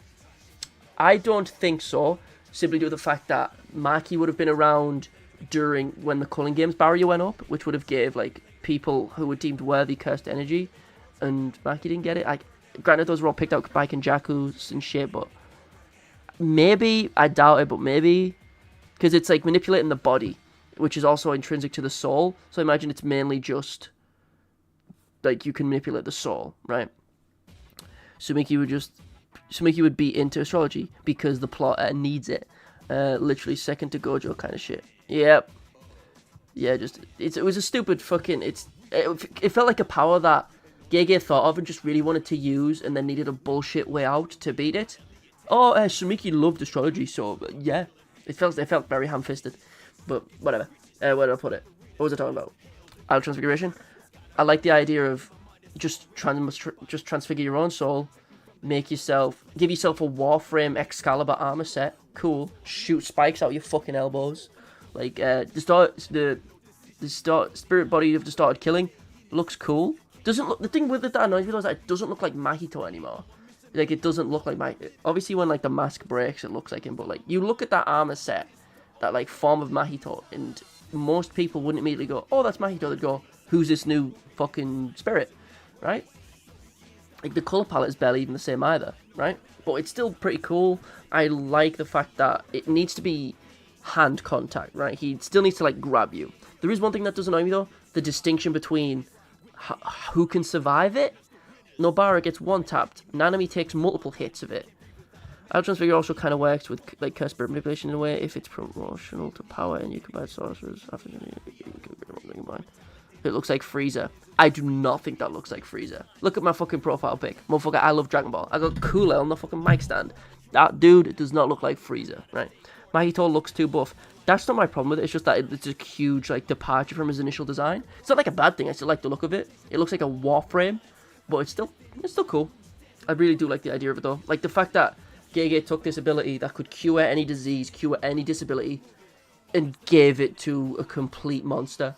Like, it has the potential to be the best healing of all time, but it is held back by the fact that it's used by a piece of shit, which is really cool. It's like, oh, I gave Dio a fucking crazy diamond. It's like that level of just holy fuck. It's cool. He's got the tail. He does also have a tail. Construction. Since there's no, what you call it, Cooler superior to Frieza, to be honest. Why do you think Cooler's in my profile picture, dude? Fucking love him. I've also been thinking about that sounds weird, like, hiring an artist to draw, like, a character profile for me. So, like, when I'm editing a video, I can just have, like, a portrait, like a render of me on, like, the side of the screen. And so I can just put manga panels on screen so it's, like, easy to edit. But if I had someone draw, like, an avatar for me, for, like, a JJK video, it would just be, like, Kusakabe with, like, short green hair. That's all I need. Easy. But I've been wondering whether or not to hire someone to do that.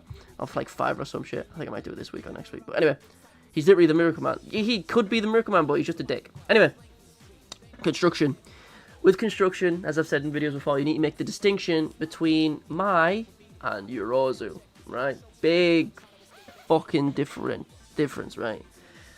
Yorozu, it's like John about 20. He's like, true. But anyway, the difference between Yorozu and Mai is huge. Like, Yorozu looked into the technique, looked at why it's inefficient, looked at the most efficient being she could find, modeled it after that, then made the technique so good she could do damage to a 15-finger Sukuna that it was, like, post-bath. So it's like, just look at how much, like, what happened to Ryu right?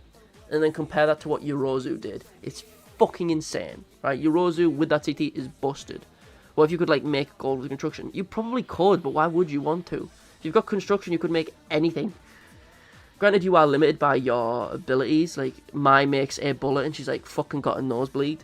And then she makes a soul splitter. It seems that construction users have this ability to construct special grade curse tools and in turn make a binding vow that will also kill them as they do it. We see that with the Kokuten or whatever it's called, like the small Buddhist dagger that Yorozu makes for Sukuna. We see it with the soul splitter with Mai and Maki. But when in doing so, the weird thing is, the perfect spear is weaker hollow purple. It's not weaker, it's just slower. It's just slower. Get your money up. Your funny is up. What? Get your money up, not your funny up, Dante.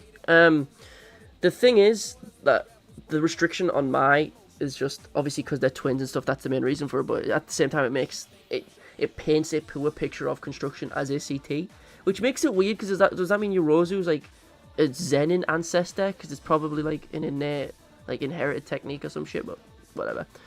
But I don't think it's just because Mai was weaker that Yorozu's is better. Yorozu also decided to fucking mega research, go mega brain, look at everything around her and try to think what was the most efficient way to use a CT.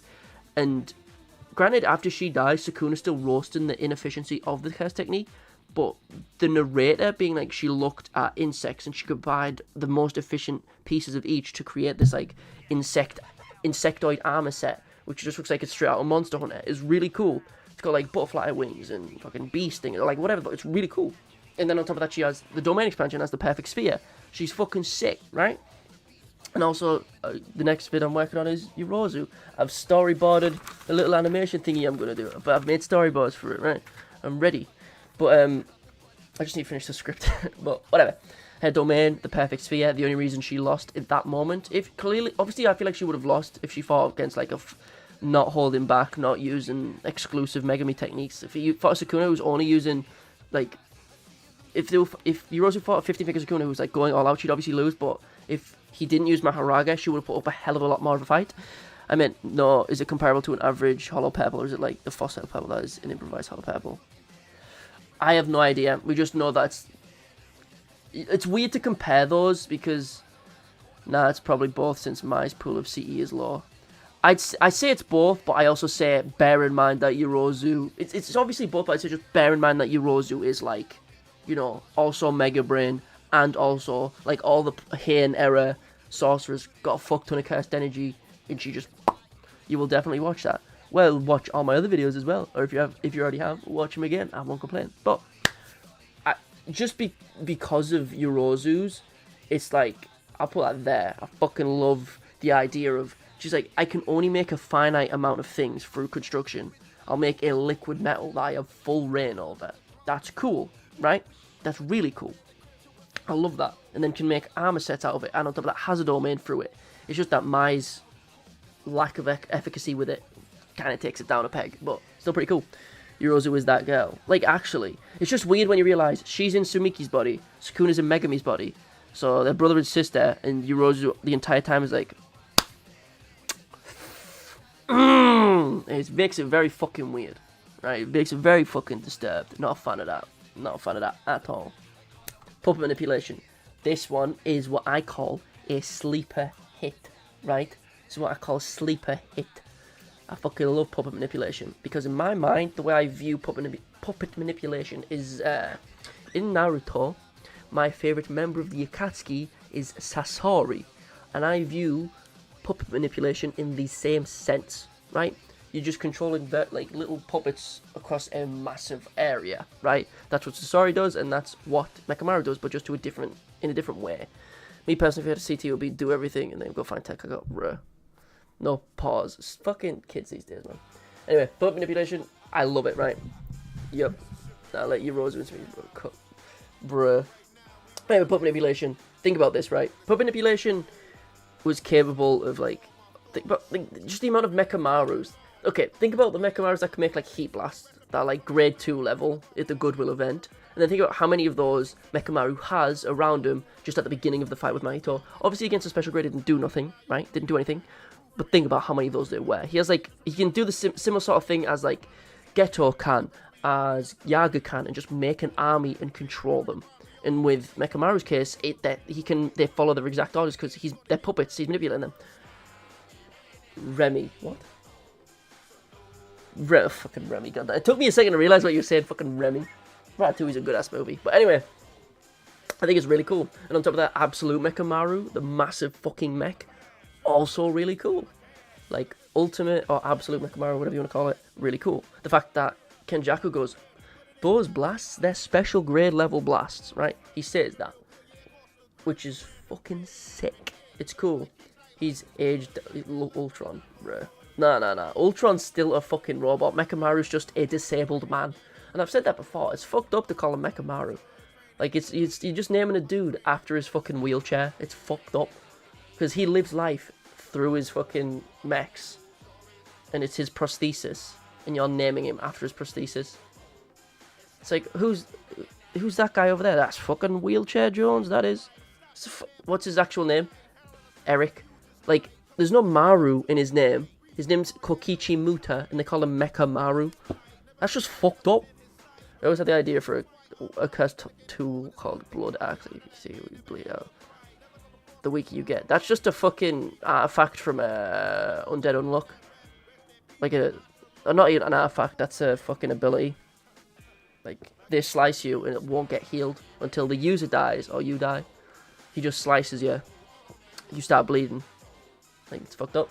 But anyway, puppet manipulation, as I said, really cool. Him just being in a mech suit, the entire Gurren Lagann fucking shit with the CT, really cool. As I say, I compare it to Sasori, and I fucking love Sasori.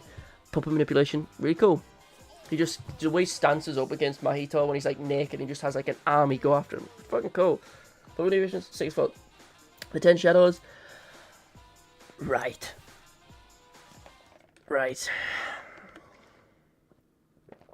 then. The 10 Shadows, I do want to headcanon that he's something called Mechamaru because he's a weeb though.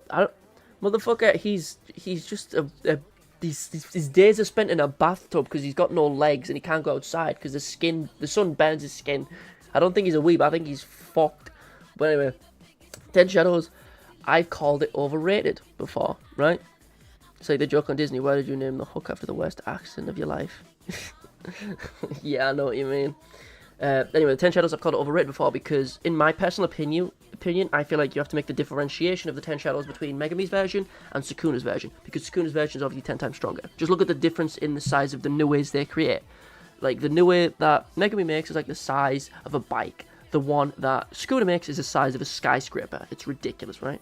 I find it crazy that you can't put common curses on people in JJK. Like, I don't know, you could curse someone to never pull.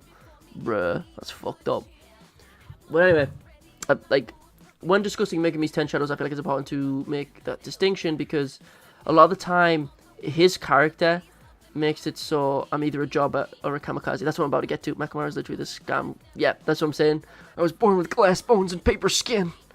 But anyway, with Megami's 10 Shadows, it literally boils down into just with this divine treasure. People make that joke for a reason because he tries to use it an insane amount of times. He tried to pull it out against Todo. Right? Think about that for a second, right?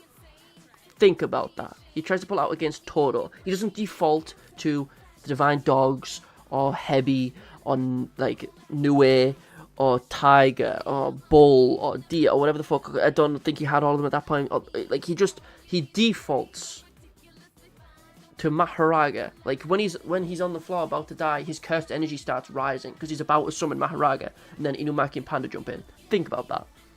His immediate assumption is to just jump and just like, fuck it, I'm not losing, we losing. And it's fucking stupid, right?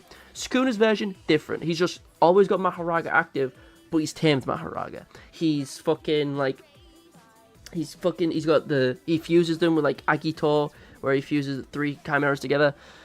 Or Tranquil Deer, or the Ox, or the Tiger that we never saw, because we'll never see probably. The 10 Shadows as a technique is versatile. You have dogs that can track, you have Nue that can fly. I mean, the awesome glider in Fortnite says he could probably fly with Nue, but you know, Megami's first words were this divine treasure. Anyway, I don't know. I think I'm fine leaving it there. I think it's cool. You know, the idea of the ritual intrigues me, right? I really like the idea of the ritual where in the sense of, oh, to beat this, I have to beat it on my own. You start off with Divine Dogs, which are like inarguably one of the strongest summons of the 10 Shadows, the strongest Shikigami. But even still, you still have to then beat the frogs, tiger, ox, deer. Like, you still have to beat all of them. I'd love the last shadow to be black dragon or squid. Nah, it's just the tiger. The last one's just the tiger, that Agito. Like, you know how Schooner summons Maharaga and Agito together? So, like, he's got, like, it's a 3v1 against Gojo. That combination of 3 includes the tiger. We've just not seen the tiger on its own. But, anyway. It's okay. I just like the idea of, like, if anyone helps in the ritual's void. The fact that it keeps you in a suspended death. Like, even if Maharaga kills you, everyone who started the ritual needs to, like, be alive. Like, when Maharaga slaps Megami's head, and it's in that funny scene where he bitch slaps Megami, Megami dies there. He literally dies. It's just the ritual keeps him in a suspended death. That's why Schooner's like, oh, thank God I didn't kill Haruta, because if Haruta died, the ritual ends and the suspended animation stops and Megami dies, right? Like, that's why Schooner was glad he didn't kill Haruta, right? And I think that's pretty cool. That's how Mama Fushiguro died. Bruh. Crow Perception. I'll put it like there. I just really hate the bird strike statement. I really hate it. The only person this hasn't beat is Satoru Gojo. Motherfucker. You really? It wouldn't beat Kusakabe either. That's the same I thought of Squid, since, you know, 10 Shadows in the Dome was like an ocean. Nah, sorry, bud. Do the 10 Shadows regain the Shikigami with each new user? Does everyone else? No one else get it again? I assume they get it again with each user. I mean, all of them have Maharaga. They say no one tamed Maharaga, but you have to beat Maharaga to tame him. So, you beat the Shikigami, you fucking turn them into paste, and then they work for you? I don't fucking know. But Crow Perception, Bird Strike irritates the fuck out of me, because of the statement that she makes about Gojo being the only one who survives it. Even though I think Kusakabe would probably survive it, like, simple domain, you know. The fact that she live streams the entire Shinjuku battle with Gojo is hilarious to me. That Kenjaku is watching the Gojo fight on his phone because Mei Mei is live streaming it. That's fucking hilarious to me. And it's because of their crows. It's because of the crows. Crow gang. Crows are dope. What is up, Tribal? It's been a hot fucking minute. Hell yeah. You should stream again yourself. You haven't streamed in fucking forever. Anyway, photo manipulation. We don't know anything. We don't know anything about that. Shut the fuck up. Photo manipulation. We haven't even seen her use it. Mimiko, Nanako. I don't even remember which one she is. We don't even have that. It's like, this attack beats a bunch of jobbers, but it doesn't beat the top 2 in the verse. It must be... Yeah, it's a fallacy. Holy God, a lot of people are typing. Plus, Sukuna jumped people with his shadows. Yep. I mean, he beat Yorozu with just the shadows, which is, like, ridiculous. Speaking of taming Maharaga, can Yuta beat him without Angel CT? That's his whole gimmick. If you go with the theory that Maharaga can only adapt to 8 things, Yuta's domain is the anti-Maharaga. Like, he could just... But one CT, next CT, next CT, next CT, next CT. If you only got 8 wheel turns, Maharaga's fucked, because Yuta is the anti-Maharaga in that case. But if you don't think if you think he's got more than 8 spins, fuck. Yuta probably could do like a Rika Blast or some shit, but that's weaker than a Granite Blast, and Yuta can take Granite Blasts, and he can't take Dimension Slashes. I don't know. That's a question for a different time. Hello again, Tribal. Just saying. Just checked in the Volume 5 series extras. He names Mechamaru after an anime he liked. Of course he fucking did. God damn it. It still feels fucked up. What would you rather be named after? Your name or your wheelchair? No, call me Wheelchair Josh. Like, that's so fucking... Maintain the weeb agenda. That's still so fucking stupid. It explains the Gurren Lagann sequence, but whatever. The ratio technique. Now, the ratio technique is very intriguing in the sense of... It's... In its design, when I think about it, it seems like something Gege saw in a game. And let me explain. Because, like, the way the ratio works is you see something in a ratio of 1 to 10, you hit it on the 7, 3, and you get it. I've just been really busy, just dropped in to say hi, got a dip now, it's Mom's birthday, have a good stream. Look after yourself, Tribal. Have a good one. Stream again, you fucking idiot. But, toodles. Maharaga legit gets hard counted by Yuta and the god himself, Takaba. Yeah. The thing about Maharaga, a lot of people don't realise, though, is that Maharaga, being him called the ultimate wheelchair, bruh. The thing about Maharaga, though, is that he doesn't adapt to physical damage, right? Like, if you just hit him with straight up cursed energy, he doesn't adapt to it, right? Like, even in the anime, Ratio on Twitter, what does that have to do with anything? Give me a sec, bro. Like, if you start swinging at Maharaga, he won't scale to your strength and adapt to your strength, right? It's Metal Gear Rising. Ratio is basically critical. Hold up. Let me just ramble real quick about Maharaga. So when Gojo just punches Maharaga, it doesn't adapt to the strength of it, right? If he black flashes it, it doesn't adapt to the strength of it. He only adapts to CTs and domains and shit like that. He doesn't adapt to the raw strength. So hypothetically, if you just punched Maharaga hard enough so that he turns into a paste, hypothetically you could win, right? I don't know who's doing that. I don't know if it would adapt to like simple domain or whatever. I don't know if it adapts to barriers.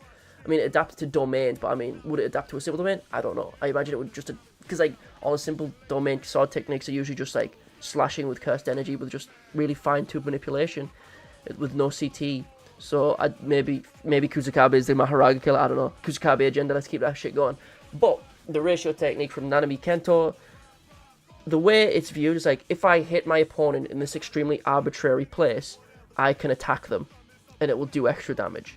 It seems like a very much like game mechanic kind of thing. Maharaga can't adapt to punch and kick because that's not CT. Miguel will win. That's true. Kazuma, just who the hell do you think you are? Because that's not CT. It's just damage. He can't enter the god's domain of Kusakabe. Okay, I was talking about this with my mate yesterday. The fact that Kusakabe just kind of takes off his coat, puts it over Sukuna's head, and just starts punching and kicking the shit out of him, like it's a fucking hockey jersey. Just pulls it over his head, it starts kicking shit out of him. I love that. Fucking love Kusakabe, bro.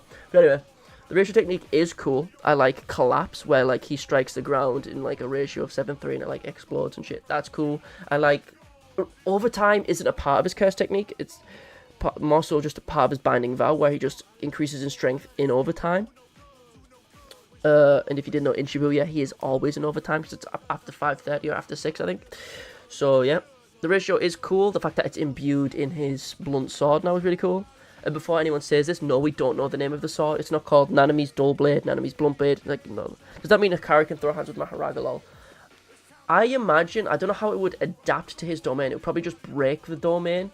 Hikari would use it once, get a jackpot, and as we saw with Yorozu, it would probably just crack the barrier.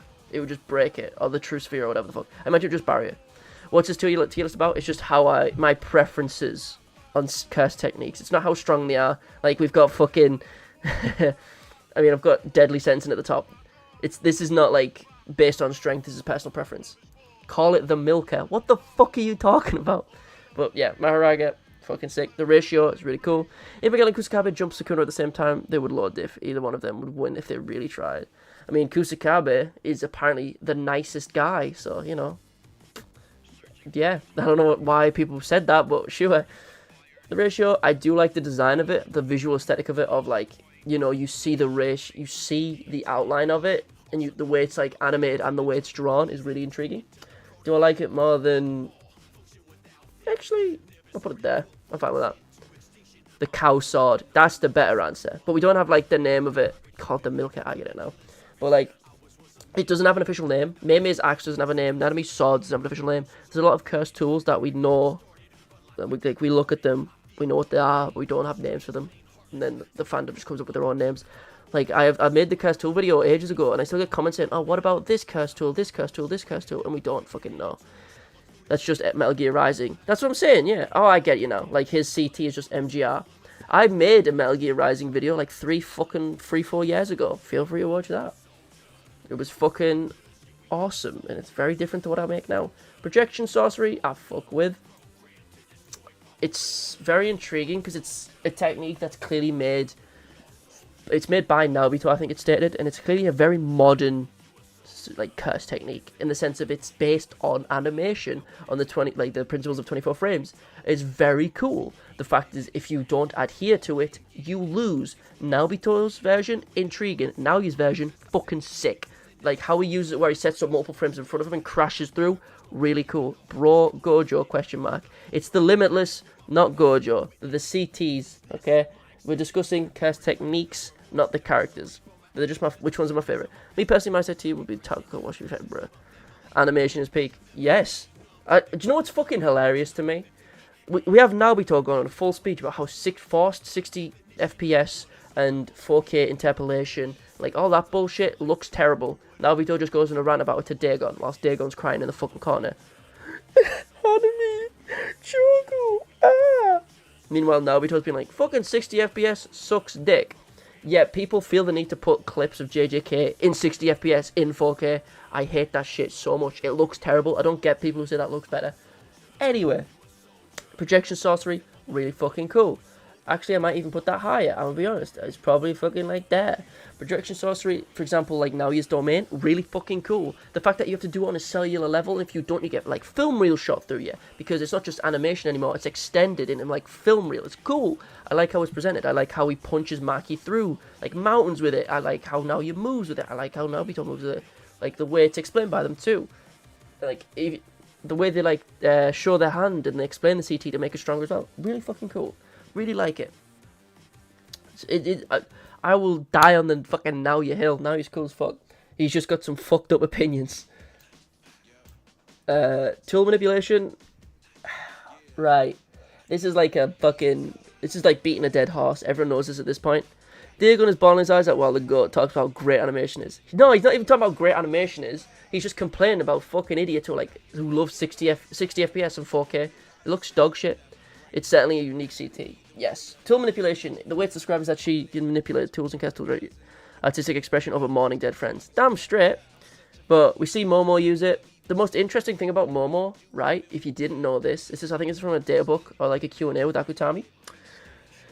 Basically, I think when asking stuff about Momo or like a little bit about Momo, it's said that her father is an American sorcerer. And that's like the only other non-Japanese sorcerer besides Miguel that we know of, which is really cool. But yeah, it's pretty sick. How the fuck do you work against Moon Palace if you don't have any cursed energy? Because Moon Palace doesn't recognize you. It recognizes people with cursed energy, and it recognizes cursed energy. It doesn't like. Bruh. I know, bro. The Naoya Maki fight is kind of annoying, but what can you do? But yeah, tool manipulation. There's nothing to it. The technique itself. She's a scout because she decides to keep with the Momo's, like the Kiki's delivery service, like aesthetic. So she's just like spectating on a broom instead of being useful. Slicing wind. Uraume bitch slaps it away. Like it's such a shame. How the fuck do you work against this? Or is that why she's blonde? No, Sebastian Stan. I mean, the reason Nanami is blonde is because it says his grandfather was Polish. I think that's why. Hokkaido introduced soon. Hokkaido. Why does that sound fucking familiar? God damn it. But the reason Nanami's blonde is because he's related to it. I think they said his grandfather's Polish, and the reason Momo is because she's half American, I guess. But there's nothing really to say about tool manipulation. Momo hasn't shown us any of it besides the fucking broom. And the best thing we've got from broom, I think Miguel is a sign. I don't fucking know. But slicing wind. Uraume. Fuck out of here. It's like nothing. Straddle technique and resonance and all that shit. We're getting to a lot of dog shit ones now here, I'm gonna be honest. Well, not dog. Some of these are dog shit. Some of these are type. Straddle technique. I think it's cool. I think it allows you to... The fact that it manages to damage Mahito is really cool. The fact that she's the reason Ison Ketchisu died. Nanami having Polish in his blood makes a lot of sense. I think it's Polish. Hold on. Let me check. Make sure I'm not chatting out my ass. Right. Nanami grandfather. Oh, he was Danish, sorry. I think he was... Yeah. He's Danish, sorry. Not Polish. But yeah. That, like, group of countries in Europe. There you go. So he's got a bit of Scandinavian, I guess. Danish? Yeah, I think. Am I stupid? I don't fucking remember. Anyway, what if a cast tool manipulation was used with... What if... Juicy, whatever the fuck. What if... We will never know. Because she's like... She's fucking Momo. Not Momo. 1010. Same name, scheme, same stupid shit. I'm a weapons expert.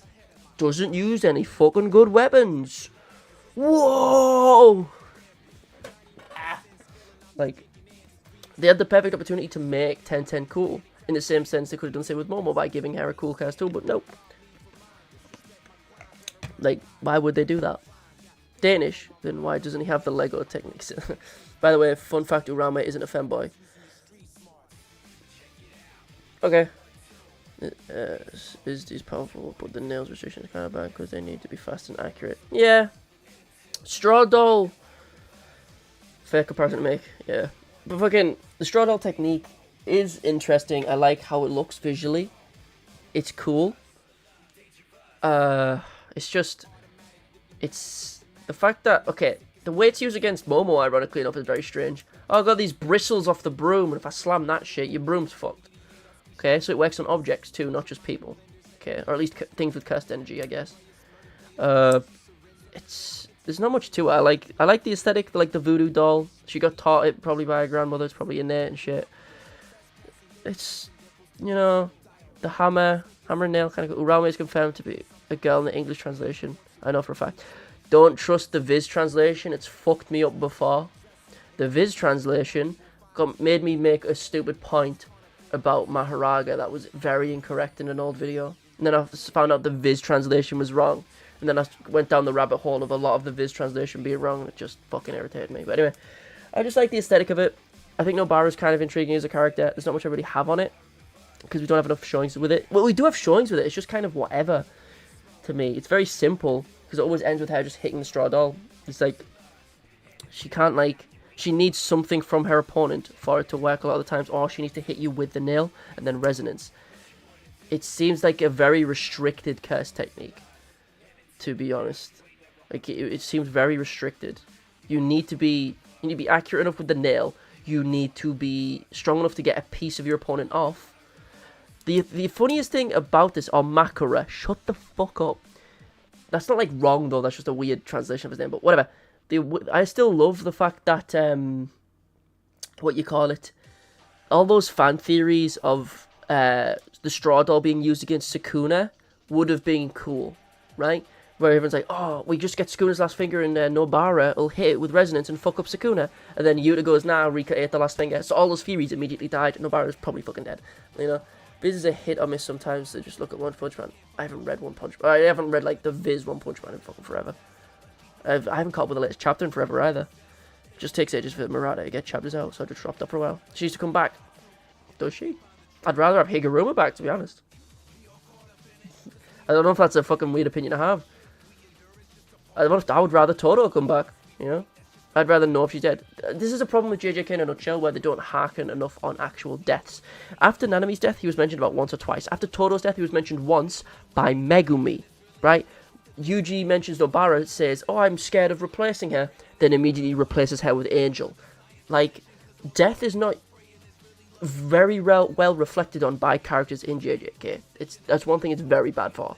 And since the series isn't over, we're holding out to see if these characters are still alive. And once we find out whether or not they're alive, if they're dead, it's just genuinely bad writing, and Gege doesn't know how to write characters' deaths. If it turns out they're alive, it's still a bit fucking ass, but it's better. It would be like having a French-ass sounding name, and I'm a sim from a bio in this manner. You're just fucking strange, you. Okay, seance technique. Yet again, same as inverse. Actually, I'd probably put cloning above that. Seance, it's just, I've made peace with the fact that Nobara is gone. Fair enough, I agree. Why is it retired? He only lost an arm. No, he pretty much lost the other arm as well, because that's damage to his soul. You can't, like, just heal. Like, you know when he slapped Mahito's hand? He made contact with him.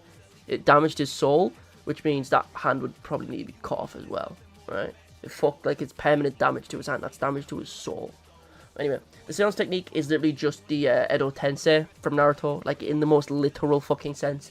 You bring back their body, but if their body is strong enough, you can't fucking control them. We see this with Madara, Hashirama, Tobirama, Minato, and fucking, like, you know, would Granny CT work on Gojo?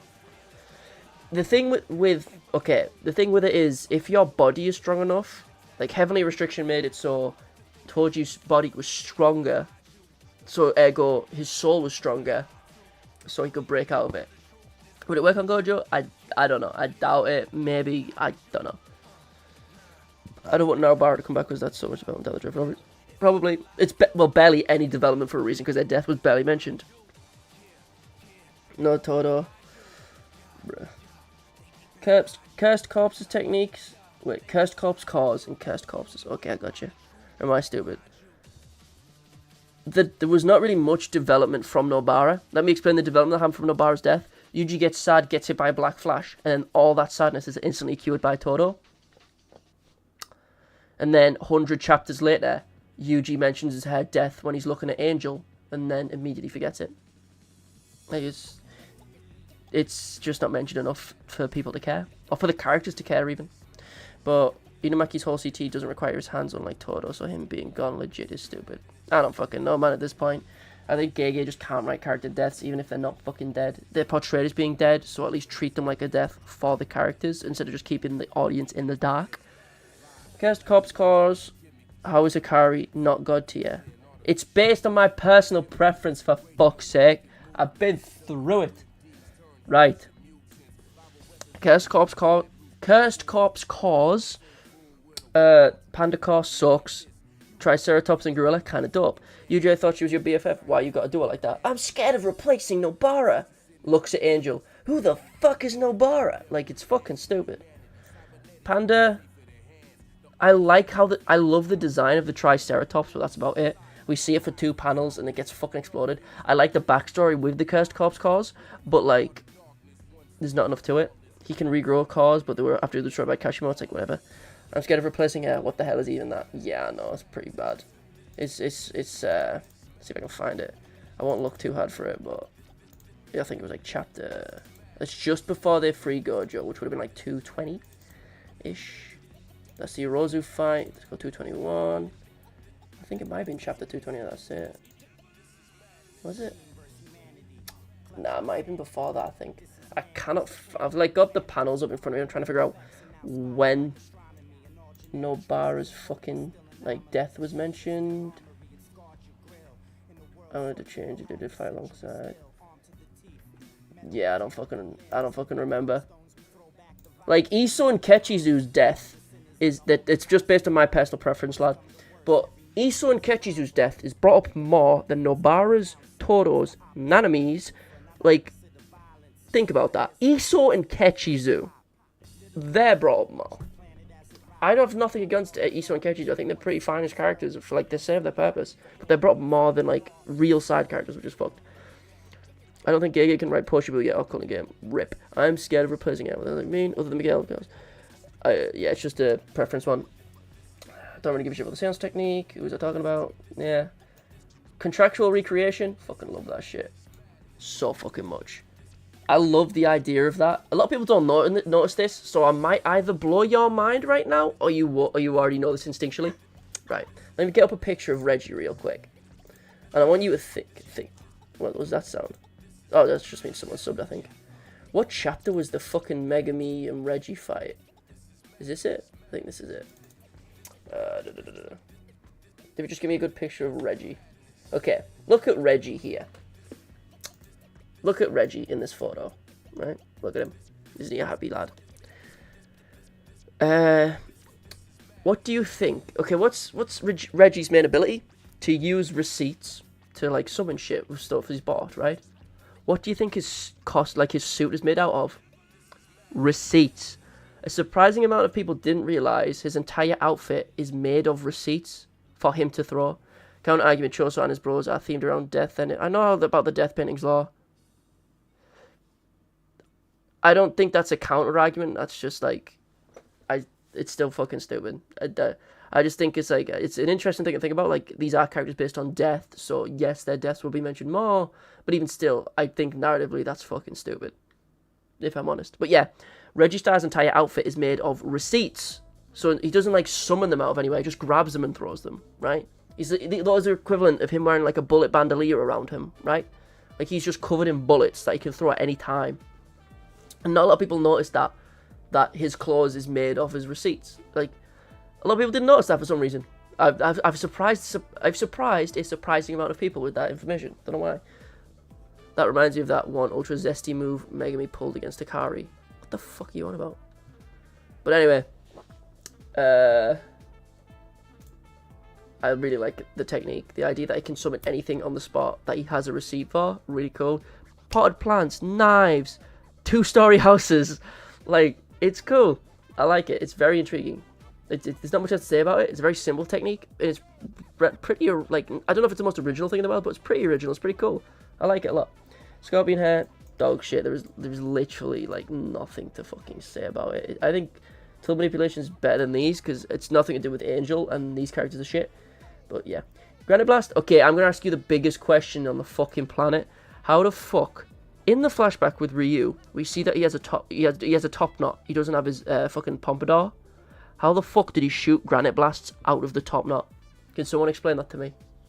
That's a real fucking question. How did he do it? I want someone to actually fucking explain that to me, because we see him constantly combing his pompadour. He really gives a fuck about it, you know? How the fuck did he shoot? Be super strong if you went to America and bought a bunch of guns.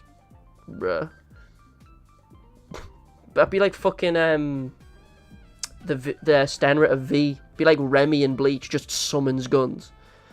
Anyway, hell yeah. But yeah, Granite Blast, really cool. Ryu has a domain. We've never seen it, and I doubt we fucking will. But Granite Blast, really simple. Highest output. Boost more beams, I think. Or like a cluster. I think it'd be big beams. The tip of the top knot? I don't know. That question lives rent-free in my head, lol. It pisses me off, man. He shoots big beam, 3 big beams, or like a bunch of beams. It's cool enough. I like it. It's very simple. Nothing else to say about it. I just like how it interacts with his hairstyle. But how the fuck does he use it without the hairstyle? Because like we see him point his finger when he does it against Yuta, when Yuta's doing Rika Blast. But it's clearly the sparks are coming from his hair, not from the finger. But can he shoot out his finger like his fucking spirit gun? We don't know. Comedian. Yeah, I'll just put that there. I think the comedian is cool. I remember with the video, the fucking YouTuber's favorite curse techniques video in Mother's Basement, when I asked him, said the comedian was his favorite, and he really like changed my opinion on it. How he described it with like tune logic, and I thought it was really cool. Like Kenjaku immediately summons a special grade curse spirit, gets hit by a truck. Like it's anything he finds funny, it's real. No damage, no not like the way it's described as being a curse technique that can rival Satoru Gojo, because it's like it's not just space manipulation, it's like reality manipulation. He can create anything he wants. We don't know if it works like inside of a domain or if it's inside like there's a range to it, we don't know, but it's just really fucking intriguing, right? It's just really intriguing. It ties into his want to be a comedian. It's like it's cool. I really like the comedian. The character, I like the comedian as a character. I like the comedian as an ability. Wait, so I will not wait. Or Spacious Beast Summon. You know Ino is fucking above that shit. Ino warps reality back and pulls out his fucking Ryu. So, the Auspicious Beasts actually, in reality, probably like there. Wait, so if Yuta had Granite Blast, but not the Pompadour, could he not even use his domain? Maybe it's a restriction. We don't know. Like, we don't know. Because obviously Ryu didn't have a Pompadour in the Heian era. That didn't exist. Right? The Pompadour as a hairstyle didn't exist at that point. So, he obviously was able to use it back then. Maybe he just shoots the beams, like, out of his forehead. And the hair is just, like, in the way. We don't know. Maybe he can't shoot them out of his fingers. Maybe that's a restriction he placed after getting the hairstyle. I don't fucking know. I have no fucking idea, right? There's no point asking me, because there's a shit that only Gege knows or hasn't thought about. But the Auspicious Beast summon is similar to the Seance stuff, and he summons his own Shikigami, except they're not Shikigami. He summons spirits, like he summons a water spirit so he can slide on the floor. He summons the, I think, is it like the bee, so he can shoot like the stinger. He can the only one he needs to summon is Ryu. The only restriction it has is that he has to have the fucking mask on, which is very intriguing, like an actual seance kind of thing. It's really kind of cool. I really like the Auspicious Beast summon. I think it's really sick. I just like the idea of, it's got a similar statement to the Bird Strike, like Mei feat, where he says no one's ever survived like Ryu being summoned. And I'm like, that's fucking cool. Once he summons that dragon, shit's fucking gonna go down, and I'm so hyped for that to happen. Ino, yes, he's been shot out a fucking window. Like, well, he was cleaved and then kicked out a window. Then Kusakabe fought him. Spot Sukuna for a bit. But Ino will come back and just whip out Ryu, win the battle. Easy money. Immortality. Like, here, I guess. As a technique, it's just an extension of standard immortality. It's like, oh, they're immortal, but they just have to kind of keep adding to it. Nothing original, it's just immortality. And I like how over time, Tengen becomes more of a curse spirit. So the threat of curse spirit manipulating like manipulation becomes a threat, but beyond that, it's kind of whatever. The design of Tengen as that form is whatever, but you know. Okay, time for the controversial shit. Okay, Boogie Woogie, put that there for a sec. Actually, let me find where I'd actually put it. Probably there. I put Boogie Woogie in my overrated curse techniques videos. Like, oh, but Josh, what do you mean it's overrated? I think it's overrated virtue of the fact that there are a few restrictions on it people don't realize. Right, so in the fight with Hanami, Todo says a few things that really stick out. The main thing that to notice is that he says when fighting Hanami, oh, don't worry, we'll beat it before it has a chance to adapt. Which means things can adapt to Boogie Woogie, right?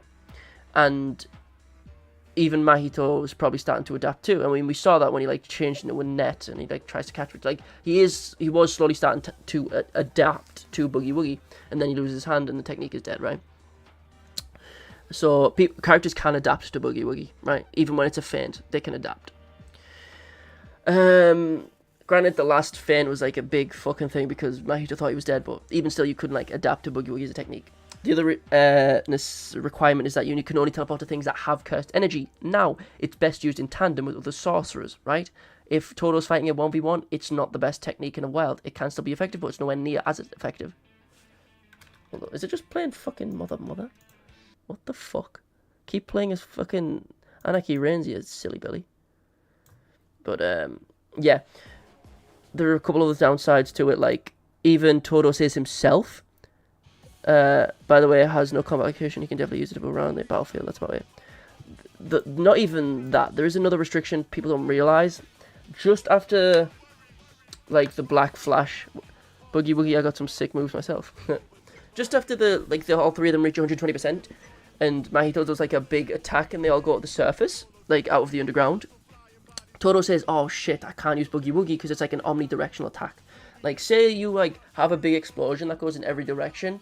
Boogie Woogie's not gonna fucking save you, right? Because if he teleports with the explosion, he'll still be an equal distance from all sides to the explosion, so it won't make a difference. If you have an omnidirectional attack, it beats Boogie Woogie, right? It just beats it, hands down, okay? Like, if you have like something that just quickly goes outwards, you just kind of fucked. If it's omnidirectional, it beats Boogie Woogie. You also have to, say you want to do like the rock throw thing. Okay, you need to first find something to imbue with cursed energy, then imbue it with cursed energy, then throw it, then clap. That's a lot of steps for something that's like a good part of the technique, like teleporting away, but there's a lot of steps to it. People have compared it. Someone in my comments compared it to Minato's Flying Raijin. No, Flying Raijin is way more busted. You put a tag down, that stays there forever, and you can teleport to it at any time with no cost. And you don't have to clap, you just do it. That's 10 times more busted. You could dodge by like replacing yourself with a fire extinguisher 50 feet away if it's in range. How is a fire extinguisher going to be replaced? Like, it needs cursed energy. Nope. The fire extinguisher needs to have cursed energy. If you had a cursed tool 50 miles away, doubt it, because there's probably a range to it. But if it's 50 feet away, it has to be imbued with cursed energy for you to teleport with it. Furthest distance we see is like fucking him teleporting with Yuji, and Yuji's like in the riverbed when he gets teleported with Playful Cloud. That's why he teleports Playful Cloud, because it's got cursed energy. He can teleport with things that have CE. If they don't, he can't teleport with them. Like, he can't teleport with like a civilian because they don't have cursed energy. He can't teleport with a rock. That's why when Yuji throws it, he imbues it with cursed energy first, then he throws it, then you got the clap. Like, there's a few restrictions to it that I don't think enough people think about. But at the same time, the aesthetic of it, the fucking the fucking stances, the clapping pauses, it's cool. It's a very rambunctious, outlandish technique that suits Todo's character to a T. But I also think it's, since Todo's everyone's favorite character, a lot of people kind of overplay it a little bit and like think it's the best technique in the world when it's not. Like, we see the fact that, hey, if you do cut off Todo's hand, he can never use it again. People are like, oh, but what about in the anime only, where Todo teleports without clapping his hands? That's because his shot was cut. If you don't realise, like, if you watch that scene again, if you look, like, Todo's caught something at both hands, and then it cuts to him, like, kicking Mahito in the head with a clap sound in the background. The thing is, if you look at in between shots, there's, like, one of Mahito's broken blades on the floor, which means there was a shot missing where Todo, like, broke one of Mahito's blades, then clapped, which we didn't get to see because it was cut because of time. So Todo does need his hands to clap. Now, I'll die on the hill. Flying Raijin is limited to the kunai, how fast it goes, where it is, etc. But the seal itself is balanced. I disagree. Minato, just teleporting away a 9-tailed beast bomb when he's alive. You don't need the kunai. You can teleport 2 people. If you place the seal down, you can teleport to it. That's why you can teleport to the kunai, but you can also teleport to the seal. The seal can be placed down at any time. Like, bro, Flying Raijin's mega busted, and it takes no chakra to use. Like, it takes none. Like, it's ridiculous. You can teleport to someone if you put the fucking print on them, and it stays there for ages. It's busted. Taokaka is coming up.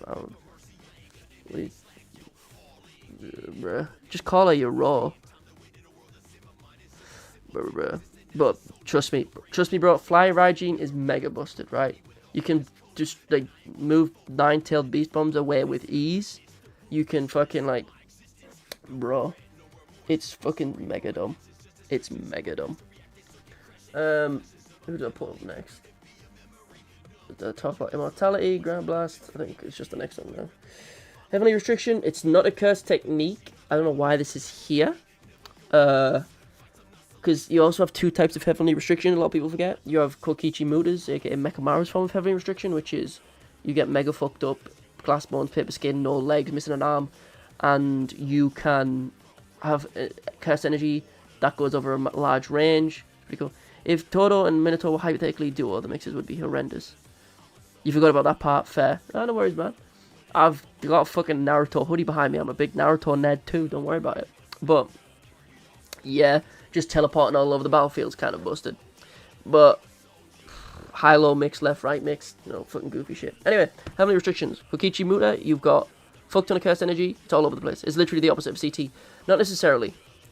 As I said, you've got Mekamaru's where he has more Cursed Energy and he can control it over a large range. That's his Heavenly Restriction. The thing is with Heavenly Restrictions, there's clearly multiple different versions of it, but we've only seen 2 versions, where we see Mekamaru's version and we see Toji and Maki's version, where it's just their restriction is Cursed Energy, but their Heavenly Reward is mega fucking buff, right? With Mekamaru is mega disabled, mega Cursed Energy over a large range.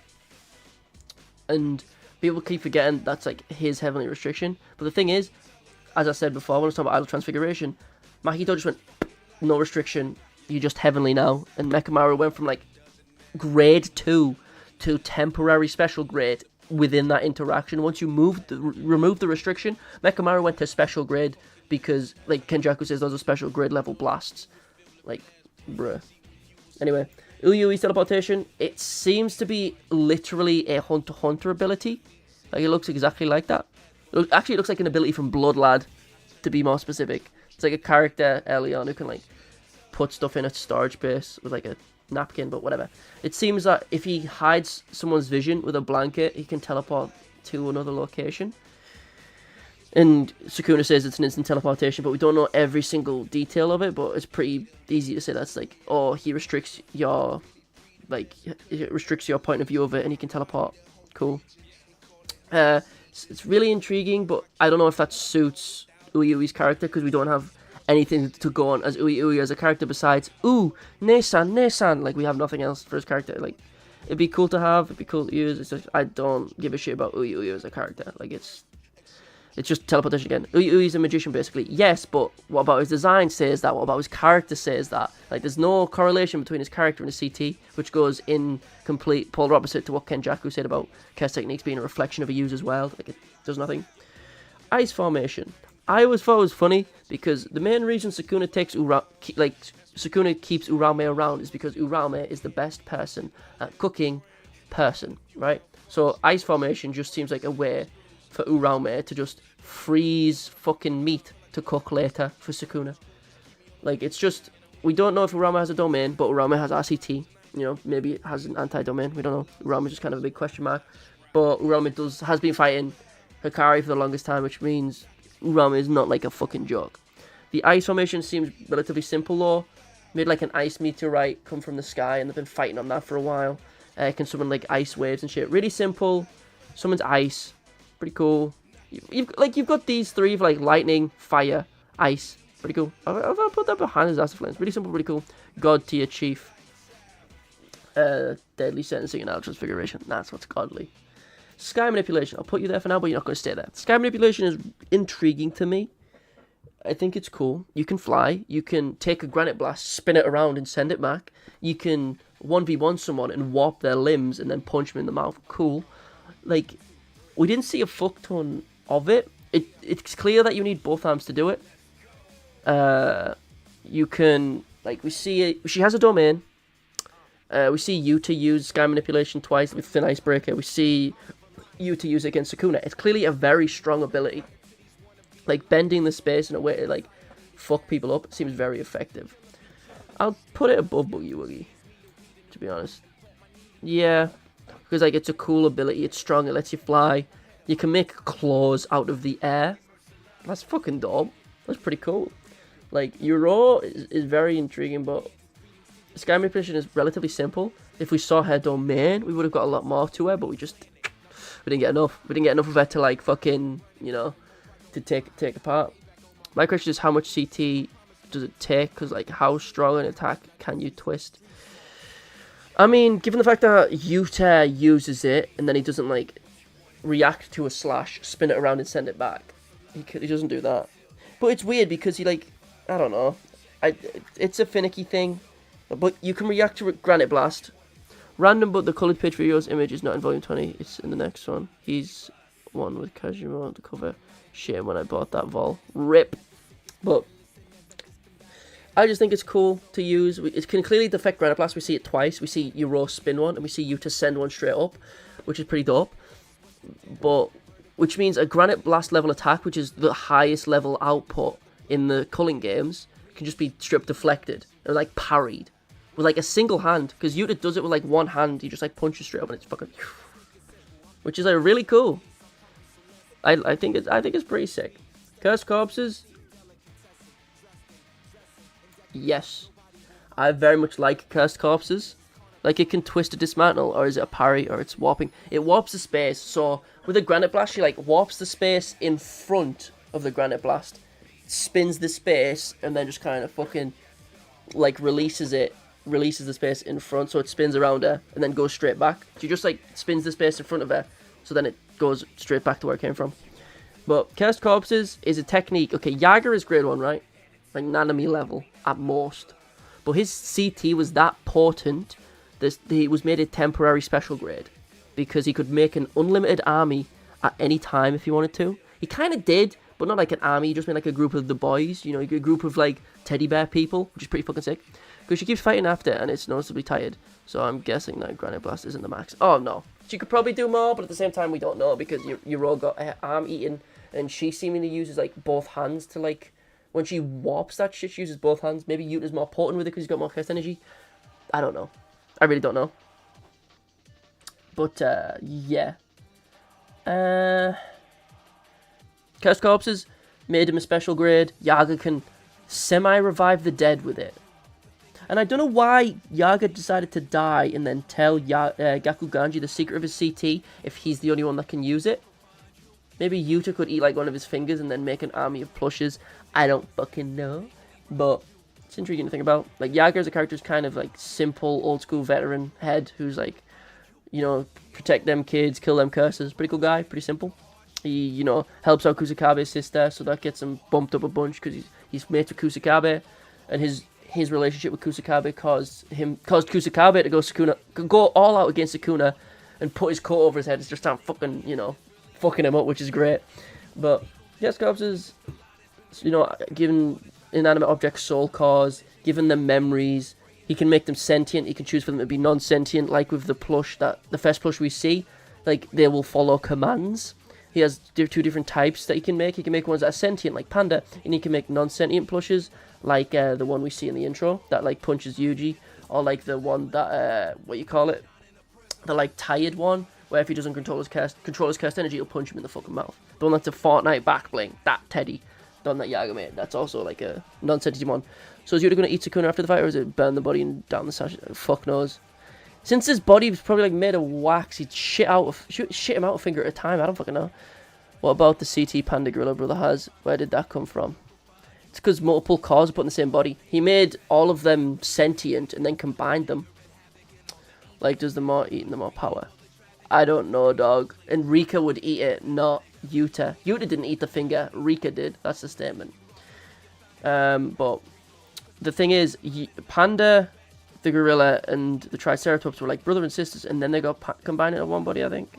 I don't know. That backstory is really weird. It's intriguing. I don't know if it's like metaphorical or literal. I don't know. Like, the whole backstory with Panda is sad, but I think it's more so literal, where they all like grew up together in a forest that Yaga made, with where like all the cursed corpses play and shit. Then they all got combined together. Like, I think he's got like a group of sentient ones that have like memories and shit. I don't fucking know. Anyway, Star Rage, fucking Yuki. That's obviously not staying there, but it is intriguing. It's another one of those things like The Limitless, where it's like very scientific, like, you know, is it imaginary mass or something mass? Garuda is pretty cool. She can like, I like how she just boots it. It goes, Garuda, be a ball, and she boots it into a special grade and evaporates it immediately. Shit just evaporates, which is cool. I like how Garuda looks. I like the fact she has a domain. We never got to saw it because of the barrier shit Tengen was doing. She creates a literal black hole, which is like the most potent thing we've seen, including hollow purple. Like, what's more potent? Like, a purple or a literal black hole? The literal black hole. I still think it's bullshit that Kenjaku survived that. Oh, anti-gravity, CT. Shut the fuck up. Shut the fuck up. That's so fucking stupid. It's another scenario of, oh, the perfect counter that just happens to be there. So the drum CT, so from the Gorilla Core, yeah. It would have been... Oh, fuck me. So are you asking if it's just like the Gorilla Core's curse technique? I don't know. I have no idea. I have no idea. I don't know if drumming beat is like an actual curse technique, or like, I have no fucking idea, lad. I don't know. Like, Panda's such a fucking whatever character. I don't even care either. I really fucking don't. Oh my god. Fuck it. Last one. I've been talking for 2 hours. Let's talk about copy. Now, if you're a Hunter fan like me, you might either immediately love or immediately hate copy. A lot of people who hate it say it's unoriginal, so that immediately turns them off Yuta, right? I know Yuki couldn't black flash, but if a punch that was a black flash, Kenny would have evaporated. He would have evaporated most of the things in that fight, but he just kept living. Like, he ate a punch from, like, whatever. I don't have time to complain about that fight. Like, out of all the JJK fights, that's one that really annoys me, but whatever. You just copy believe, you either love it or you hate it. If you're a Hunter fan, that's especially more the case, like, because it's pretty much literally just Krollo's Hatsu Bandit Secret, where he copies techniques and has them in a book, right? The restriction in the JJK version is that every stolen technique is a sword instead of a page in a book. In Krollo's case, he can like use multiple at once because he has like a bookmark, and he'll use the pages on both sides, like on each page. With Yuta, I think he uses like I think he runs with 2 swords at one point, so maybe you can use 2 at the same time. I don't remember, but I think it's cool. I think that the restriction of him having Rika to eat stuff is pretty cool. Is copy Rika or is he Yuta? Okay, lad. Explaining copy is always a fucking pain, because basically Rika is a part of his curse technique, and there's like a binding vow to do with the ring, I'm pretty sure. The curse spirit of Rika acts as a respiratory of... It's just his armory of curse tools, pretty much, right? But his curse technique is copy, but Rika is needed to utilize copy. And Rika is also part of his technique, but not innate, because it's like just kind of like a husk that the spirit of Rika, like the actual person, left behind with Yuta. It's very finicky, because after JJK 0 you would assume Rika would be gone, but no, Gege wants to repeat that narrative cycle of Yuta letting go, so Rika had to stay around, which really fucking annoyed me. I really wish she like just completely passed on. My personal preference, if you had to keep Rika as she is now, is that Rika doesn't have the same personality, because it's literally just Rika's spirit, even though it's in heaven, is pretty much still inside the it's annoying because the Rika we see after JJK 0 always has like quotation marks around a name because it's not the same Rika. But so Yuta's technique without Rika is dogshit useless. Yes, but Rika is also a part of his technique. They're intrinsic to each other. It's very silly. It's multifaceted. It's not just, you know, like, copy is needed, like, cannot be used without Rika, but Rika is also a part of copy. So, like, Yuta can't use Gotta Split. Thanks for answering my dumb questions. They aren't dumb questions, bro. I was having a lot of fun. But Yuta, as far as we know, can't use copy without having the ring on. So Rika needs to be summoned with the ring on for his CT to be copied, I think, if I remember correctly. I don't know if that's the case all the time, but I think that's the case. It's a very finicky thing, to be honest. It's very silly, but I don't know. I think like that's one of Giga's falling points. Like that specific ability really annoyed me. But yeah, it's been over 2 hours. I've went through. This did not end up the way I thought it would, to be honest. I've already placed them down, so I'm not going to be a pussy and change them. Okay, I never actually put this where I wanted it to be. Probably there. Actually, the domain expansion looks like a Bleach OP, so probably there. I think copy is cool. I love the domain expansion. It just looks like the opening for like the second Bleach opening, where it's like just surrounded by swords. That's what it looks like. It's cool. I like a lot of it. It's just how it's used in tandem with Rika and how Rika is needed is very strange. But yeah. Oh, I think that might be it from me. Let me have a look. I think that should be it. 'Cause it's been 2 hours, and I'm not gonna lie, my throat is fucked from talking. If I am completely honest. Boom. But yeah. Where the fuck is where's the fucking thing? Right. I'll say my thank yous and then I'll fuck off. I'll say thank you to everyone. Jaquan, Emmanuel, thank you. Jolene's imp number 4, thank you.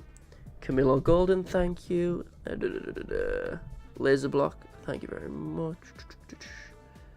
Juicy Alaco, I don't fuck. Kazma, Christine, there's a lot here. Fucking hell. Tribal, Jaquan, there's a lot of people. I'll say thank you to, what's his name? Some random diamond. He gave me like fucking 25 quid. He gave me 20 before the stream and gave us like another 5 of this stream. Theory, Yuta never, what the fuck? Shout out to Miguel. Non-curse technique, have an ass. Theory, Yuta never unrivaled the curse. The binding vow just bypassed it because the curse turned into a Shikigami. We know what happened with it. Basically, Rika Orimoto, right, in JJK 0, look at it as 2 things. Thank you, Camilo Golden. Look at it in 2 fucking ways. Gonna destroy Sakuna Glory the agenda, did you? Before I go, I'll explain this thing with Yuta. When JJK 0 happens, look at Rika as 2 beings trapped in this cursed spirit body. You've got the spirit of Rika, and you've got the cursed spirit that is like she is inhabiting. After JJK 0, the spirit, her like actual core, the little girl, leaves and goes to heaven. She leaves behind this cursed spirit. Now, this cursed spirit still acts like Rika usually does, but the actual Rika is in heaven. She's no longer a part of this plane, right?